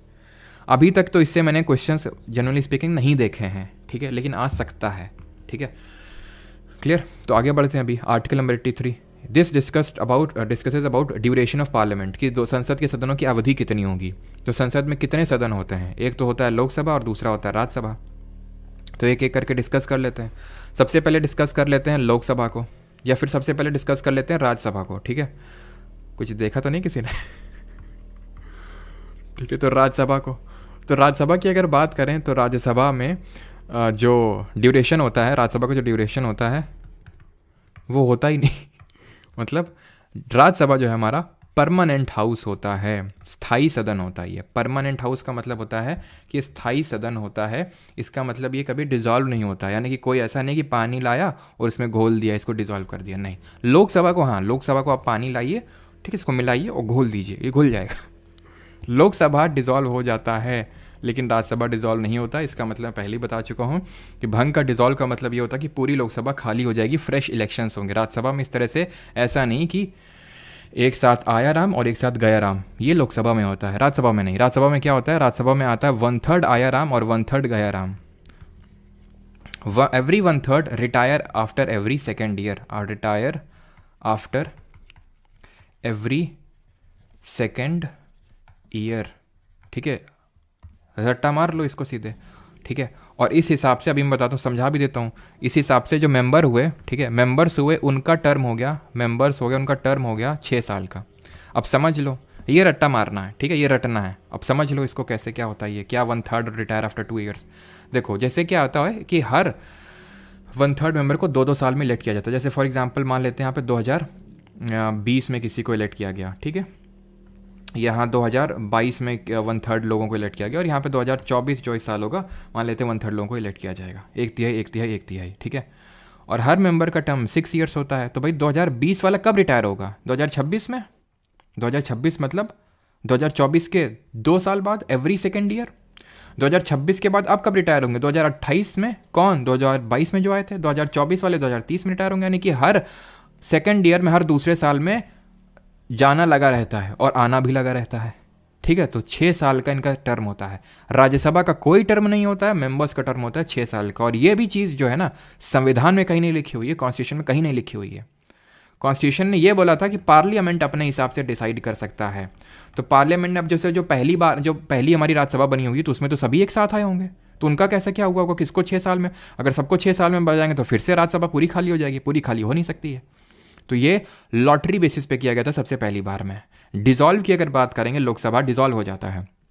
इसका मतलब है लोकसभा का जो ड्यूरेशन होगा वो 5 साल का होगा, लोकसभा का ड्यूरेशन 5 ईयर्स का होगा, और यहाँ के मेंबर्स का भी जो ड्यूरेशन है वो 5 ईयर्स का होगा। बट ये मैक्सिमम 5 ईयर्स है, मैक्सिमम, यानी कि इससे कम भी हो सकता है। हो सकता है 1 ही साल हो सकता है 1 दिन हो, बिल्कुल हो सकता है 13 दिन में सरकारें गिरी हैं। हमने देखा था जैसे कि अटल बिहारी वाजपेयी जी की 13 दिन में सरकार गिरी थी। कैसे गिरी थी, नो कॉन्फिडेंस मोशन, अगर अविश्वास प्रस्ताव हो गया। जैसे कि पाकिस्तान में भी इमरान खान के साथ यही हुआ कि उसके खिलाफ अविश्वास प्रस्ताव आ गया तो सरकार गिर गई, ठीक है। तो कम हो सकता है, लेकिन इससे ज़्यादा भी हो सकता है। कब हो सकता है, तो अगर लोकसभा का जो ड्यूरेशन है, लोकसभा का जो ड्यूरेशन है can be extended only in 1 case. कोई बता सकता है कौन सा केस है, duration can be extended only in 1 case, और वो 1 केस क्या है, 1 केस है नेशनल इमरजेंसी, राष्ट्रीय आपातकाल। राष्ट्रीय आपातकाल ही एक जो है केस है जहाँ पे इसको एक्सटेंड किया जा सकता है। कितने टाइम के लिए, 1 साल के लिए इसको एक्सटेंड किया जा सकता है। लेकिन ऐसा नहीं 1 साल के लिए, मतलब ये है कि जैसे फॉर एग्जांपल आपातकाल लगा और लोकसभा को डिसॉल्व होना था, तो यहाँ पे जब इमरजेंसी में आपको चैप्टर पढ़ाऊंगा तो हम बताऊंगा कि किस तरह से इसको एक्सटेंड किया जाता है। तो एक बार में सिर्फ 1 साल के लिए एक्सटेंड हो सकती है, कितनी टाइम तक भी हो सकती है, जैसे आपातकाल ख़त्म ही नहीं हो रहा है, 2 साल 3 साल 4 साल 5 साल लगा ही है आपातकाल, जो कि रेयर होता है। ठीक है, 3 बार हमारी इमरजेंसी लगी, वो सारी चीज़ें देखेंगे। तो कितनी बार भी जब तक इमरजेंसी चल रही तब तक एक्सटेंड होता रहेगा, लेकिन हर बार 1 साल के बाद वो परमिशन लेनी होगी हाउस से। घुमा फिरा के इन शॉर्ट आपको याद रखना है कि ड्यूरेशन कैन बी एक्सटेंडेड, ठीक है, for 1 year at a time, but कोई ऐसा डेफिनिट टाइम पीरियड नहीं है for indefinite time period, but 1 year at a time. ठीक है, समझ में आया तो ठीक, नहीं तो कोई बहुत ज़्यादा इंपॉर्टेंट पॉइंट भी नहीं है ये, लेकिन ये ध्यान रखना कि वो कम हो सकता है उसका ड्यूरेशन। ऑलराइट, ठीक, आगे बढ़ते हैं। Article 84, qualification for membership of parliament, संसद की सदस्यता के लिए योग्यता लिखी हुई यहाँ पे कि क्वालिफिकेशन आपकी क्या होनी चाहिए। तो क्वालिफिकेशन की अगर हम बात करें जो कॉन्स्टिट्यूशन में लिखी हुई वो हम डिस्कस कर रहे हैं। पहले तो लिखा है कि सिंपल वही सिटीजन ऑफ इंडिया, भारत का नागरिक होना चाहिए, जो हमने प्रेसिडेंट वाइस प्रेसिडेंट गवर्नर जिसका भी देखा है सब में यही हमने देखा है। दूसरा क्वालिफिकेशन ये है कि एज को लेके है कि एज यानी कि एज कितनी होनी चाहिए। तो लोकसभा में अभी मैंने आपको बताया भी था, अब ये देख लो 25 साल न्यूनतम आयु है, और राज्यसभा में कितनी है 30 साल है। ठीक, जरा बताइए राष्ट्रपति और राज्यपाल और उपराष्ट्रपति के लिए कितनी है। और तीसरा है कि उसको शपथ लेना है, हाउस में आने से पहले शपथ लेना है ये। और चौथा फिर वो मेंशन कर देता है पार्लियामेंट अपने हिसाब से भी कोई अदर क्वालिफिकेशन भी डिटरमाइन कर सकता है। ठीक, तो पार्लियामेंट ने क्या किया, पार्लियामेंट लाया रिप्रेजेंटेशन ऑफ पीपल्स एक्ट 1951, जिसमें कि उसने कुछ अदर क्वालिफिकेशंस एंड डिस्क्वालिफिकेशंस मेंशन करी। डिस्क्वालिफिकेशंस अब हम नहीं देखेंगे बिकॉज डिस्क्वालिफिकेशन दूसरे आर्टिकल में दी हुई है, आर्टिकल 102 में हम उसको देखेंगे, अभी नहीं। ठीक, तो आरपीए 1951 में अगर हम बात करें तो इसमें काफ़ी सारी चीज़ें ऐड करी, जैसे कि अगर किसी को चुनाव लड़ना है, ठीक है, लोकसभा राज्यसभा का, तो he should be registered as an elector in that parliamentary constituency, parliamentary constituency जिस भी कॉन्स्टिट्यूएंसी से उसको चुनाव लड़ना है तो उसमें वो रजिस्टर होना चाहिए एज एन इलेक्टर। जैसे कि अगर मुझे चुनाव लड़ना है तो वहाँ के मुझे पोलिंग बूथ में मेरा नाम होना चाहिए, मतलब वहाँ का जो इलेक्टोरल रोल होता है सारी, उसमें मेरा नाम होना चाहिए। लेकिन 2003 में इस पर्टिकुलर चीज़ को हटा दिया गया था राज्यसभा के लिए, मतलब कि अगर मैं यूपी का हूँ रजिस्टर्ड, यहाँ पे मेरा इलेक्टोरल रोल, यहाँ पे मेरा नाम चढ़ा हुआ है, मैं पंजाब से भी चुनाव लड़ सकता हूँ, मैं वेस्ट बंगाल से भी चुनाव लड़ सकता हूँ। इस चीज़ को 2003 में ख़त्म कर दिया था, और जल्दी से बताएंगे किस अमेंडमेंट से ख़त्म किया गया था इस चीज़ को। जो आरपीए 1951 में जो चीज़ मैंशनड है, आरपीए 1951 में जो पहले मेंशन था उसको हमने अमेंड किया 2003। ठीक है, ये कौन से कॉन्स्टिट्यूशनल अमेंडमेंट से किया जल्दी से बताएंगे, और अगर नहीं आता तो गेस भी कर सकते हैं आप जल्दी से। ठीक है, गेस भी कर सकते हैं कि कौन सा अमेंडमेंट था। मैं आपको चलो ऑप्शन दे देता हूँ। ठीक है, ऑप्शन है आपके 20 सेकेंड, 40 सेकेंड, 44th, या फिर आपका है 50 सेकेंड। बताइए जल्दी से क्या आंसर होगा। आरपीए का मतलब है रिप्रेजेंटेशन ऑफ पीपल एक्ट, क्योंकि पार्लियामेंट को ये पावर दी है कॉन्स्टिट्यूशन ने कि आप अपना अलग से भी डिटरमाइन कर सकते हो qualifications and disqualifications. 86 okay, 87 alright. Amethi Wayanad अभी बताते हैं। 50 सेकेंड। इतने झापड़ खाओगे ना सबके सब, हैं? ये वाली फीलिंग आ रही मुझे पता था तुम लोग ये गलती करोगे, तभी मैं लगा के लाया था। मुझे पता था तुम लोग ये गलती करोगे गधों। आरपीए 1951 में तुम कॉन्स्टिट्यूशनल अमेंडमेंट कर डालोगे। ये एक्ट है पार्लियामेंट का, कॉन्स्टिट्यूशन नहीं है ये। और जबकि मैं उस चीज़ को, तुम वीडियो को बैक करो फिर से, और मैंने जानबूझ के पिन पॉइंट करके बोला कि आरपीए 1951 में कौन सा अमेंडमेंट होगा, कौन सा कॉन्स्टिट्यूशनल अमेंडमेंट होगा। एक्ट में तुम कॉन्स्टिट्यूशनल अमेंडमेंट कर दोगे, हैं? क्यों? एक्ट में तुम लोग कॉन्स्टिट्यूशनल अमेंडमेंट कर दोगे।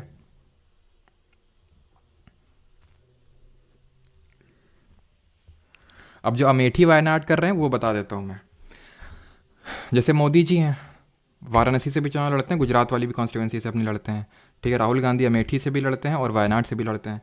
तो बिल्कुल एक जो मेंबर है वो 2 कॉन्स्टिट्यूंसी से चुनाव लड़ सकता है। लेकिन ध्यान रखना वो दोनों से मेंबर ऑफ पार्लियामेंट नहीं बन सकता है।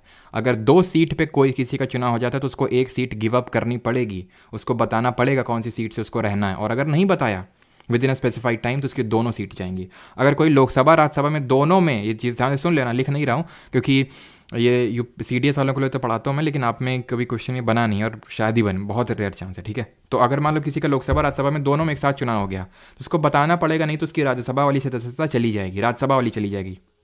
अगर किसी का विधानसभा और लोकसभा या विधानसभा या फिर बोल सकते हैं स्टेट के लेजिस्लेचर और पार्लियामेंट में दोनों में चुनाव हो गया तो बताना पड़ेगा, नहीं तो पार्लियामेंट की सीट चली जाएगी उसको उसकी, ठीक है। क्लियर? सर समझ नहीं आया? अरे भैया हमने ये पूछा था कि रिप्रेजेंटेशन ऑफ पीपल एक्ट है, इसमें कौन सा कॉन्स्टिट्यूशनल अमेंडमेंट करके ये चीज़ हटाई गई थी? तो भैया ये एक्ट है, इसमें आप कॉन्स्टिट्यूशनल अमेंडमेंट थोड़ी ना कर दोगे, कॉन्स्टिट्यूशनल अमेंडमेंट तो कॉन्स्टिट्यूशन में करोगे, ठीक है। चलिए आगे बढ़ते हैं और अगला हमारा आर्टिकल ये है, ठीक है, आर्टिकल नंबर 85, सेशंस ऑफ, बहुत इंपॉर्टेंट है ये, वेरी वेरी इंपॉर्टेंट, ध्यान से सुनना एकदम। Sessions of parliament prorogation dissolution, मैं इसको रिपीट नहीं करूँगा, ध्यान से सुन लेना इस चीज़ को, ठीक है, क्योंकि बहुत थोड़ा सा बड़ा है ये और काफ़ी इंपॉर्टेंट है, ठीक है। सेशन क्या होते हैं? सेशन होते हैं सत्र, हिंदी में बोलते हैं, लिखा भी हुआ है यहाँ पे सत्र, ठीक है। अभी आपने देखा होगा 3 बिल पास हुए थे, है ना, 3 जो पुराने बिल्स हैं उनको रिप्लेस किया, IPC, CRPC और जो इंडियन एविडेंस एक्ट है उसको रिप्लेस किया गया। किस एक्ट से रिप्लेस किया गया? तो हमने देखा था कि जो, वो तो इंपॉर्टेंट नहीं, वो तो करंट अफेयर में बता चुका हूँ, बट फिर भी रिपीट कर देता हूँ कि भाई जो IPC है उसको रिप्लेस किया गया भारतीय न्याय संहिता से, CRPC को भारतीय नागरिक सुरक्षा संहिता और इंडियन एविडेंस एक्ट को भारतीय साक्ष्य बिल से रिप्लेस किया गया था। ये कब किया गया था? अभी कुछ ही दिन पहले किया गया था। और कुछ दिन पहले क्या चल रहा था? विंटर सेशन, जो अभी खत्म हो चुका है, ठीक है, अभी तो खत्म हो चुका है वो, आई थिंक 21 दिसंबर को उसको प्रोरोग कर दिया गया था। ये क्या होते हैं समझो। पार्लियामेंट के टोटल, इसमें लिखा हुआ कॉन्स्टिट्यूशन में, मैक्सिमम 3 सेशंस होने हैं हर साल। 3 सेशन यानी 3 सत्र बुलाए जाएंगे जहाँ पे लोग आके डिस्कशन करेंगे, एक दूसरे का गाली गलौज करेंगे, ठीक है, हुआ करेंगे। तो 3 सेशंस की अगर बात करें, है ना, अभी एक जो बीजेपी के राष्ट्र अध्यक्ष हैं ना, वीडियो भी उनका खूब वायरल हुआ है अभी, ऊ करते नज़र आ रहे हैं। तो 3 सेशंस जो होते हैं पार्लियामेंट में वो कुछ इस तरह होते हैं। एक तो होता है सबसे शुरुआत में साल के बजट सत्र, बजट सेशन, जो कब शुरू होता है? ये जैन एंड में शुरू हो जाएगा, जनवरी के आखिरी में शुरू हो जाएगा और ये लगभग चलेगा अप्रैल लास्ट तक या फिर 1 मई तक, ठीक है, अप्रैल लास्ट तक रफली चलता है। सबसे इंपॉर्टेंट, सबसे लंबा सेशन यही होता है, ठीक है, सबसे लंबा और सबसे इंपॉर्टेंट यही। देन होता है हमारा मानसून सेशन, जुलाई में बैठता है और जुलाई से अगस्त तक बैठता है ये, ठीक है, जुलाई से लेके अगस्त तक। एंड और जो तीसरा सेशन होता है हमारा वो होता है विंटर सेशन, शीतकालीन सत्र, ठीक है, ये रफली होता है दिसंबर में ही मान लो, जैसे आई थिंक जो अभी वाला हुआ था ना, पिछला वाला, वो दिसंबर में ही शुरू हुआ था, दिसंबर में 21 दिसंबर को ख़त्म भी हो गया था इन लोगों का, ठीक है। तो ये सबसे ऑलमोस्ट शॉर्टेस्ट ही होता है, 3 सेशन होता है। ये लिखा हुआ है इसमें कि 2 सेशंस के बीच का जो मैक्सिमम गैप है, मैक्सिमम गैप वो 6 महीने से ज़्यादा का नहीं होना चाहिए, 6 मंथ से ज़्यादा का नहीं होना चाहिए, नॉट मोर देन 6 मंथ्स, ज़्यादा नहीं होना चाहिए। इसका मतलब इनडायरेक्टली पता क्या है? इसका मतलब है इनडायरेक्टली कि साल में मिनिमम 2 सेशंस तो आपको कंडक्ट करवाने ही पड़ेंगे, इसका मतलब ये है मिनिमम 2 सेशंस, ठीक। अब इन सेशंस को बुलाने को बोलते हैं समन करना। समन का मतलब होता है बुलाना किसी को, इतना तो सबको पता होगा, समन कर किया कोर्ट में, कोर्ट का समन इशू हुआ है, कोर्ट ने समन किया है। समन का मतलब होता है बुलाना। कौन बुलाता है? मगर जाने का भी है यह है प्रेसिडेंट, राष्ट्रपति बुलाता है, राष्ट्रपति सेशन को समन करते हैं, बेटा आ जाओ सभी लोग, है ना। अब ये दूसरा जो टर्म लिखा है ये प्रोरोगेशन, इसको बोलते हैं सत्रावसान। क्या बोलते हैं इसको? सत्रावसान या फिर प्रोरोगेशन। इसका मतलब क्या होता है? इसका मतलब छोड़ दो अभी तुम, ठीक है। इसका मतलब समझने से पहले जो एक टर्म यहाँ पे नहीं लिखा हुआ उसका मतलब मैं आपको समझाऊंगा, ठीक है। उसको बोलते हैं एडजर्नमेंट, ठीक है। एडजर्नमेंट क्या होता है? इसको बोलते हैं स्थगित करना सेशन को। एडजर्नमेंट को मैं समझाने के लिए मुझे आपको ये बताना पड़ेगा कि जो पार्लियामेंट का एक नॉर्मल दिन किस तरह से होता है। जब इन लोगों का सत्र आता है, बैठता है, तो एक नॉर्मल दिन इनका 11 बजे शुरू होता है। 2 मीटिंग होती हैं, pre lunch, post lunch. Lunch 1 बजे होता है, घंटी 1 बजे बजती है। 11 से 12 एक पहले होती है, बोल सकते हैं 11 से 12 वाला, ठीक है, सिटिंग। देन होता है 12 से 1 बजे तक। 1 बजे लंच हो जाएगा और लंच के बाद ये लोग फिर मिलेंगे। पहला घंटा जो होता है first hour of every parliamentary proceeding is called as question hour, प्रश्नकाल इसको बोलते हैं। और क्वेश्चन आवर प्रश्नकाल इसलिए बोलते हैं बिकॉज यहाँ प्रश्न पूछे जाते हैं, 3 तरह के प्रश्न होते हैं। यहाँ पे इंपॉर्टेंट नहीं है कि आप 3 तरह के प्रश्न याद रखें, ये ध्यान रखना कि पहला घंटा प्रश्नकाल होता है। अब जो लिख रहा हूँ स्टार्ट अनस्टार्ट ये ऑप्शनल है, ठीक है, सुन लो, समझ में आ जाए तो ठीक, नहीं तो और भी ठीक, ठीक है। शॉर्ट नोटिस क्वेश्चन ये इसलिए एक्स्ट्रा का बता देता हूँ कि कुछ पता नहीं एग्जामिनर का कब बुद्धि फिर जाए, ठीक है। तो अगर आ गया तो आप रिलेट करके कर पाओ। और दूसरा जो बड़ा पर्पस मेरा होता है कि भाई अगर आप इन फ्यूचर भी कभी एग्जाम में कुछ बैठो, ठीक है, जैसे पीसीएस वगैरह हो गया, फिर कुछ हायर एग्जाम दो, तो आप मतलब कर लो। तो मेरा मतलब अगर मैं बैच करवा रहा हूँ तो फिर मैंने आपको बोला कि फिर आप किसी भी एग्जाम में बैठोगे जो मतलब सीजीएल लेवल तक हैं, तो मैं कोशिश करता हूँ कि सीजीएल से ऊपर लेवल भी अगर आप बैठते हो थोड़ा सा तो उसको भी आप टैकल कर लो। बाकी ऐसा नहीं पूछने को पूछ नहीं सकता, पूछ सकता है। तो स्टार्ट क्वेश्चन, अनस्टार्ट और शॉर्ट नोटिस 3 तरह के होते हैं। शॉर्ट नोटिस में 10 दिन का नोटिस देना होता है, तभी आप सवाल पूछ सकते हो किसी मिनिस्टर से। ऐसा नहीं कि इसमें सिर्फ मिनिस्टर से ही सवाल पूछे जा सकते हैं, प्राइवेट मेंबर से भी पूछे जा सकते हैं। I again repeat, private member कौन होता है? जो मिनिस्टर नहीं होता है। स्टार्ट क्वेश्चन में क्या होता है भाई, स्टार लगे होते हैं क्वेश्चन में, और इसमें ये होता है कि भाई सप्लीमेंट्री कुड फॉलो, इसमें बोलते हैं कि सप्लीमेंट्री फॉलो हो सकते हैं। जैसे मैंने पूछा आपसे ओरली कि बेटा नाम बताओ, तुमने बोला मेरा नाम ये है, फिर मैंने बोला कहाँ कहाँ आप गए हैं, फिर आपने बोला कि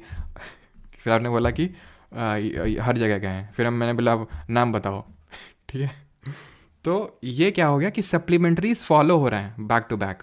क्यों? क्योंकि यहाँ पे ओरली क्वेश्चन पूछा जा रहा है, यहाँ पे रिटर्न पूछा जाता है, and supplementary could not follow, simple.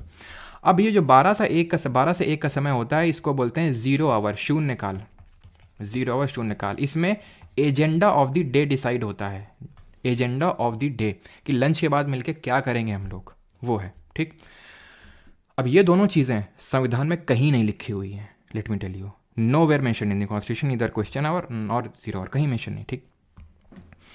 अब बैक टू एडजर्नमेंट। तो एडजर्नमेंट बताने के लिए क्यों बताया? एडजर्नमेंट का मतलब होता है सर, ये जो एडजर्नमेंट होता है ना, एडजर्नमेंट मैं फिर से लिखता हूँ इन शॉर्ट, एडी जो, ठीक है, ये तो ये जो करता है वो प्रिसाइडिंग ऑफिसर करता है, पीठासीन अधिकारी करता है। प्रिसाइडिंग ऑफिसर कौन होता है वो हम आगे पढ़ेंगे, उनके आर्टिकल्स आगे हैं। जैसे लोकसभा के केस में स्पीकर और राज्यसभा के केस में चेयरमैन, अध्यक्ष और सभापति, ये होते हैं। अब ठीक है, चलो मैं बाद में क्लैरिफाई करूँगा इस चीज़ को, ये समझ गए। तो वो पीठासीन अधिकारी क्या बोलता है, अगर मान लो उसको कभी लगा हल्ला गुल्ला बहुत ज़्यादा हो रहा है, उसके खिलाफ कुछ चीज़ बोली जा रही है, फिर कुछ ऐसा सिचुएशन क्रिएट हो गई, लोग मान लो कि पेपर फेंक के मार रहे हैं, तो उस केस में क्या करेगा प्रिसाइडिंग ऑफिसर, बोलेगा the house is urgent for tomorrow या फिर फॉर दिस मीटिंग। तो उसमें क्या होगा, एडजर्नमेंट से वो तो या तो सिटिंग को उड़ा देगा या पूरी आज की मीटिंग को उड़ा देगा और बोल देगा कि अब कल मिलेंगे, परसों मिलेंगे, यानी कि एक डे को नेम कर देगा, बोल देगा।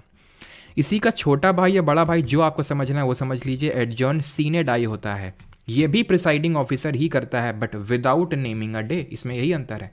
इसमें वो दिन नहीं बताता कि कब मिलेंगे, विदाउट नेमिंग अ डे। करता क्यों है? ये करता इसलिए है ताकि जो राष्ट्रपति है वो सत्रावसान कर सके, प्रोरोगेशन कर दे। प्रोरोगेशन क्या होता है? प्रोरोगेशन वो होता है जो सेशन को उड़ा देता है, सेशन को एंड कर देता है, सेशन को, सत्र को खत्म कर देता है। 3 सेशन होते हैं ना, अब जैसे कि 21 दिसंबर 2023 को, ठीक है, एडजर्नमेंट सीनेडाई कर दिया था ओम बिरला ने। तो 21 दिसंबर को एडजर्नमेंट सीनेडाई करके उन्होंने राष्ट्रपति को झंडा दिखा दिया, ये राष्ट्रपति करता है प्रेसिडेंट, कि अब आप सत्रावसान कर दो या इन लोगों की छुट्टी कर दो, ये सब घर जाएं अपने अपने और हम भी जाएं, simple. And the last thing is, यहाँ पे है डिसोल्यूशन। ये चीज़ अब बताने में मुझे ज़्यादा दिक्कत होनी नहीं चाहिए कि जो घुलना घुलाने वाला काम होता है डिसोल्यूशन, ये कौन हो सकता है? Only in Lok Sabha. ये भी कौन करेगा? ये प्रेसिडेंट करेगा, देश का राष्ट्रपति करेगा। यानी कि सेशन को बुलाना, खत्म करना, डिसॉल्व करना यानी भंग करना, राष्ट्रपति। सिर्फ एक काम है जो पीठासीन अधिकारी कर रहा है, presiding officer, and that is adjournment और एडजर्नमेंट सीने डाई। दोनों सेम चीज़ें एक तरह से हम बोल सकते हैं, with little differences, not same but similar. Clear है यहाँ तक सभी को? नाउ इस चीज़ को ध्यान रखना, अभी थोड़ा सा हायर लेवल की चीज़ होती है, जैसे कि CDS वगैरह में चीज़ पढ़ाता हूँ कि एडजर्नमेंट होता है तो नोटिस वगैरह कुछ लैप्स नहीं करते हैं। लैप्स का मतलब होता है ख़त्म हो जाना। एडजर्नमेंट जब होता है तो कोई लैप्स नहीं होता है। प्रोरोगेशन में ओनली नोटिस, सिर्फ जो नोटिस होती हैं, जैसे नोटिस कुछ चल रही है तो वो लैप्स कर जाएगी। कुछ पीठासीन अधिकारी ने कोई नोटिस निकाला है कि भाई ये होगा, ऐसे होगा, वैसे होगा, तो वो लैप्स कर जाएगी, खत्म हो जाएगी। फिर से जब सेशन अगला होगा तो फिर से नोटिस निकालनी पड़ेगी नई। डिसोल्यूशन बिल कोई इफेक्ट नहीं होता, ठीक है। जो कोई मान लो कि बिल आया हो, जैसे अभी बिल इंट्रोड्यूस हुआ, ठीक है, इसमें बिल का कोई इफेक्ट नहीं होता, ठीक है। No effect on bill, no effect on, ना तो एडजर्नमेंट, एडजर्नमेंट तो सबसे छोटा है, you can correlate it with like this, adjournment, prorogation and dissolution. Adjournment सबसे छोटा, then prorogation, then dissolution. Adjournment तो बिल क्या नोटिस को भी नहीं खत्म कर पा रहा है, प्रोरोगेशन नोटिस को खत्म कर रहा है, नो इफेक्ट ऑन बिल्स, ठीक है। एंड ये जो डिसोल्यूशन है इसमें नोटिस तो एकदम उड़ेंगे ही उड़ेंगे, नोटिस लैप्स, और कुछ तरह के बिल भी लैप्स कर जाते हैं। तो ओनली तो नहीं, ये लिखना होगा कि फ्यू बिल लैप्सेस, ठीक है, फ्यू बिल लैप्स कर जाते हैं।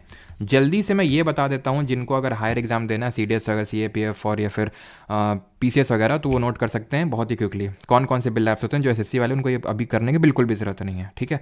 इतना हार्ड क्वेश्चन है तो CGL मेंस में आ सकता है, अगर आएगा तो भी, ठीक है। वैसे तो बहुत ही रेयर चांसेस हैं, दैट इज़ कि अगर, ठीक है, अगर वो बिल, यहाँ पे मैं बोल रहा हूँ कि कौन सा लाइए, कुछ 5 बिल लैप्स करते हैं, ठीक है, और कौन से नहीं लैप्स करते हैं वो लिख रहा हूँ यहाँ पे। इसको छोड़ के बाकी सारे लैप्स करेंगे, जल्दी समझ लो। डजन लैप्स हैं अगर उसका ओरिजिन राज्यसभा में हुआ है और पेंडिंग अभी वहीं पे पड़ा हुआ है, पेंडिंग इन राज्यसभा, वहीं पे ओरिजिनेट हुआ, वहीं पे पेंडिंग है, ठीक है।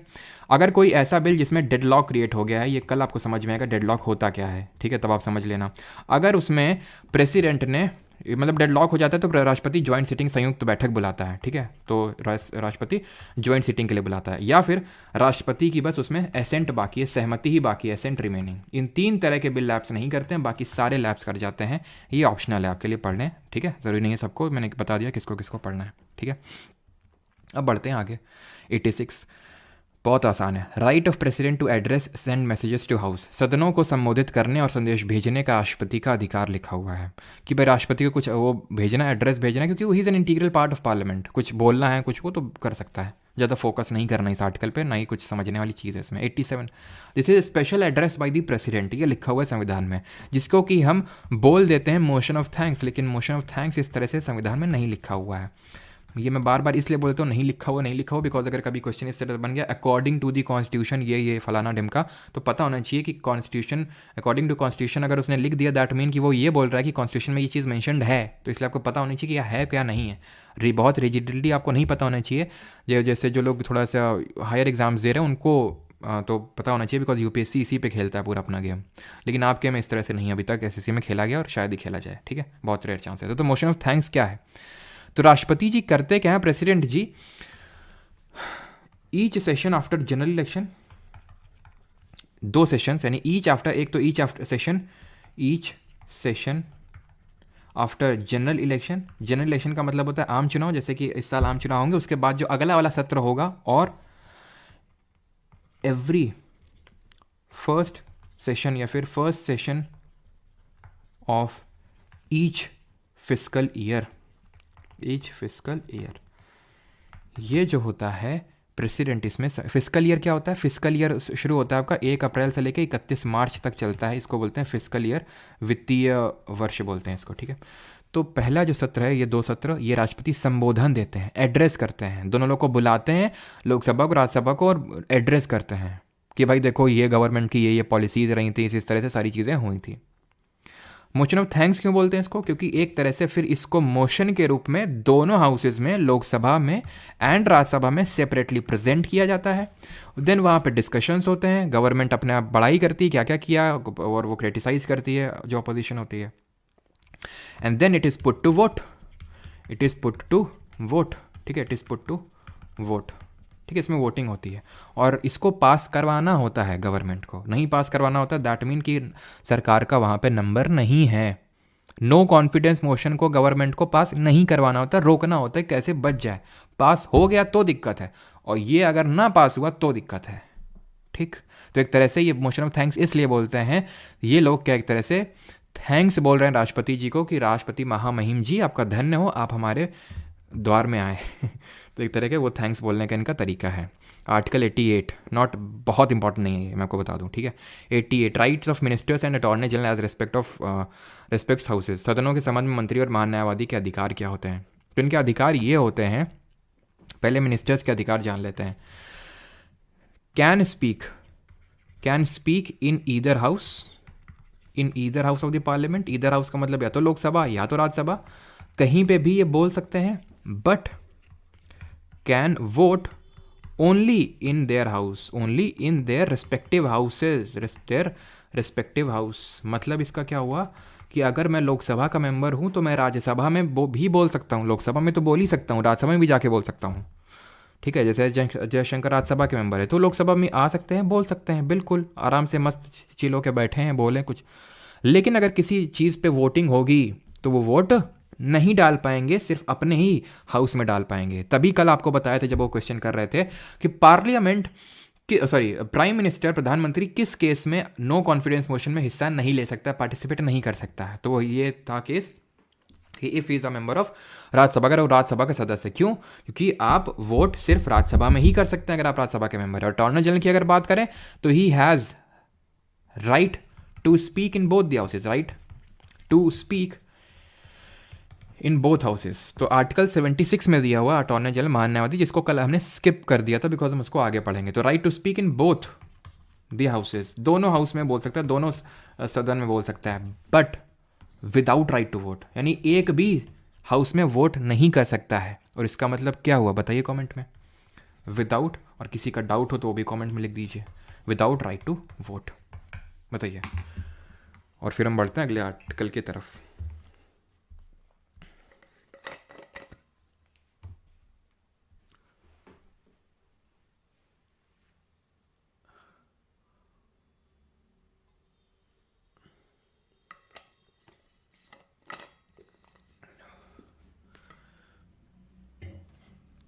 और भाई सैटरडे को शाम 4 बजे सभी लोग तैयार रहे ना, ठीक है।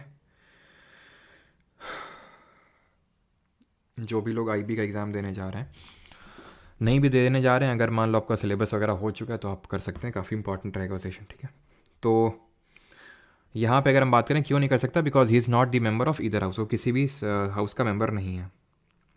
PPT background black please. अच्छा, अब मैं ब्लैक कर दूंगा तो जिनको काफ़ी लोग प्रिंट आउट निकलवाते हैं तो वो बोलेंगे कि ब्लैक मत करोगे कि प्रिंट आउट में फिर कोई मतलब नहीं निकलेगा, पूरी काली काली स्याही निकल आएगी वो, ठीक है। तो इसलिए मैं वाइट रखता हूँ, ठीक है। नहीं, मेरे भी आंखों में दिक्कत होती है वो चीज़ थोड़ी सी, लेकिन वो है कि जो लोग प्रिंट आउट निकालते हैं वो नहीं फिर कर पाएंगे।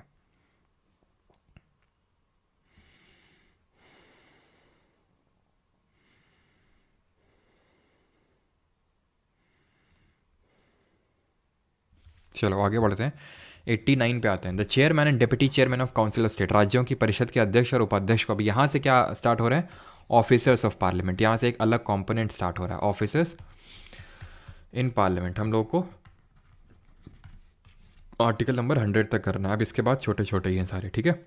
ऑफिसर्स, तो सबसे पहले राज्यसभा में ये दो प्रमुख ऑफिसर्स हैं, चेयरमैन एंड डिप्टी चेयरमैन, सभापति और उपसभापति। ये क्या बताने की ज़रूरत है? नहीं। चेयरमैन कौन होता है? वाइस प्रेसिडेंट, बिकॉज हम पढ़ चुके हैं। कौन सा आर्टिकल है जल्दी से बताइए, जो कौन सा अनुच्छेद है जो बोलता है vice president is the ex officio chairman of Rajya Sabha, यानी कि जो उपराष्ट्रपति होता है वो राज्यसभा का पदेन सभापति होता है। एक्स ऑफिशियो का मतलब क्या होता है? एक्स ऑफिशियो का मतलब होता है कि कोई अगर प्रेसिडेंट बनेगा वो अपने आप राज्यसभा का चेयरमैन बन जाएगा, यानी कि इसके लिए चेयरमैन ऑफ राज्यसभा पद के लिए अलग से इलेक्शंस नहीं होते हैं। वाइस प्रेसिडेंट जो होता है वो अपने आप ही चेयरमैन ऑफ राज्यसभा बन जाता है। Not talking about deputy chairman, इसको हाउस इलेक्ट करता है within themselves house. Article 64 सबका सही है, अनुराधा, प्रियांशु, भूमिका सबका सही है। तो हाउस खुद इलेक्ट करता है। यहाँ से एक बहुत इंपॉर्टेंट कंक्लूजन ड्रॉ होता है, दैट इज चेयरमैन जो राज्यसभा का सभापति होता है is not a member of Rajya Sabha. Rajya Sabha छोड़ो, लोकसभा का भी नहीं, किसी भी हाउस का नहीं है, is not a member of either house. किसी भी सदन का जो है ये मेंबर नहीं होता है, सदस्य नहीं होता है। लेकिन वहीं अगर हम बात करें उपसभापति की यानी डेप्यूटी चेयरमैन की, he is a member of Rajya Sabha. क्यों सदस्य है राज्यसभा का? क्योंकि उसको चुना गया है विद इन द राज्यसभा के मेंबर्स के। इसीलिए जब हम पढ़ते हैं ना कि जब संयुक्त बैठक होती है, अभी पढ़ाया नहीं मैंने आपको, जब जॉइंट सीटिंग होती है तो उस जॉइंट सीटिंग को कभी किसी हाल में चेयरमैन नहीं उसको संबोधन कर सकता, उसको प्रिसाइड कर सकता, क्योंकि he is not a member of either house. Moving on towards the next article and that is vacation and resignation of removal from the office of deputy chairman, यानी इनका वैकेशन और रेजिग्नेशन। तो भाई vacation chairman को तो पढ़ने की ज़रूरत है नहीं, तभी तो यहाँ पे डिप्टी चेयरमैन लिखा है। क्यों? क्योंकि उसका पहले ही पढ़ चुके हैं वाइस प्रेसिडेंट के केस में। कि भाई अगर उसको सीट वेकेट हो सकती है तो डेथ हो जाए, हटा दिया जाए। हटाने का क्या देखा था, लिखने वाला नहीं हूँ, बता चुका हूँ, इफेक्टिव मेजोरिटी। ठीक है, इफेक्टिव मेजोरिटी चाहिए वहाँ पे अगर वाइस प्रेसिडेंट को हटाना है तो। और रेजिग्नेशन किसको देता है ज़रा बताइए, जो चेयरमैन ऑफ राज्यसभा है वो किसको रेजिग्नेशन देगा, जल्दी से बताइए। डेप्यूटी चेयरमैन अगर बात करें, ये इसको रिमूव किया जा सकता है अगेन बाई इफेक्टिव मेजोरिटी। और ये रेजिग्नेशन आपका किसको देगा, ये अगर इसको रिज़ाइन करना है तो ये चेयरमैन ऑफ राज्यसभा को यानी कि वाइस प्रेसिडेंट ऑफ इंडिया को क्या देगा, अपना त्यागपत्र देगा। और इनका रेजिग्नेशन वाइस प्रेसिडेंट को अगर देना है तो किसको दे रहे थे, प्रेसिडेंट को दे रहे थे, राष्ट्रपति को दे रहे थे। प्रेसिडेंट अपना वाइस प्रेसिडेंट को दे रहा था, वाइस प्रेसिडेंट अपना प्रेसिडेंट यानी कि उपराष्ट्रपति, यानी दोनों आपस में अपना मैनेज कर रहे थे। Clear. Article number 91, power of deputy chairman और other person to perform the duties of the office और टू एक्ट एज चेयरमैन। तो सबसे पहले तो ये ध्यान रखिए कि अगर, ठीक है, अगर चेयरमैन नहीं होगा, अब मैं आपको फिर से बताता हूँ, ठीक है, यहाँ पे तो मैं लिखता हूँ, अगर चेयरमैन, तो यहीं लिख देते हैं ना, चेयरमैन यहीं लिख देते हैं चेयरमैन अगर एब्सेंट हो, चेयरमैन अगर, सॉरी क्या बोलूँ, चेयरमैन अगर की सीट अगर वेकेंट होगी, ठीक है, तो डेप्यूटी चेयरमैन आएगा। ठीक, और डेप्यूटी चेयरमैन की सीट भी वेकेंट हो गई तो प्रेसिडेंट किसी एक मेंबर को फ्रॉम द हाउस बोल देगा कि आप चेयरमैन बन जाओ तब तक के लिए, देन वाइस प्रेसिडेंट के इलेक्शन करवाते हैं एज सुन एज पॉसिबल, और फिर आप फिर से वहीं बैठ जाना जहाँ से आप आए थे, यानी कि विद इन द हाउस। तो प्रेसिडेंट आता है अगर इन दोनों की सीट वेकेंट होती है। ठीक है, मैं दूसरा फिर से बोल रहा हूँ कि अगर चेयरमैन एब्सेंट होता है और डेप्यूटी चेयरमैन भी एब्सेंट होता है, ठीक है, डेप्यूटी चेयरमैन भी एब्सेंट होता है, उस केस में एक पैनल होता है जिसको हम बोलते हैं panel of vice chairpersons. In panel of vice chairperson में से कोई एक बंदा आके चेयरमैन बन जाएगा। अब मुझे पता है आपका कुछ रिएक्शन ये होगा, आप कंफ्यूज होंगे कि क्या बोल रहे हैं, ऊपर तो बोल रहे हैं प्रेसिडेंट और नीचे बोल रहे हैं पैनल ऑफ वाइस चेयरपर्सन। ध्यान से समझिए, वहाँ पे आपने इस चीज़ को अगर नोटिस किया हो, गौर फरमाया हो, तो मैंने ऊपर बताया था अगर दोनों की सीट वेकेंट है, नीचे क्या बोला, अगर दोनों की सीट एब्सेंट है। वेकेंट और एब्सेंट में अंतर होता है। अगर आप स्कूल एक दिन नहीं जाते थे तो क्या टीचर ये घोषित कर देता था कि इसकी सीट अब खाली हो चुकी है और ये कभी नहीं आएगा, ऐसा तो है नहीं। ठीक है, you were suffering from fever, hence doctor advised you to take the bed rest of 2 days, that wise you were absent for 2 days and you granted for, मतलब you asked for leave from your class teacher, है कि नहीं, ऐसा ही होता था।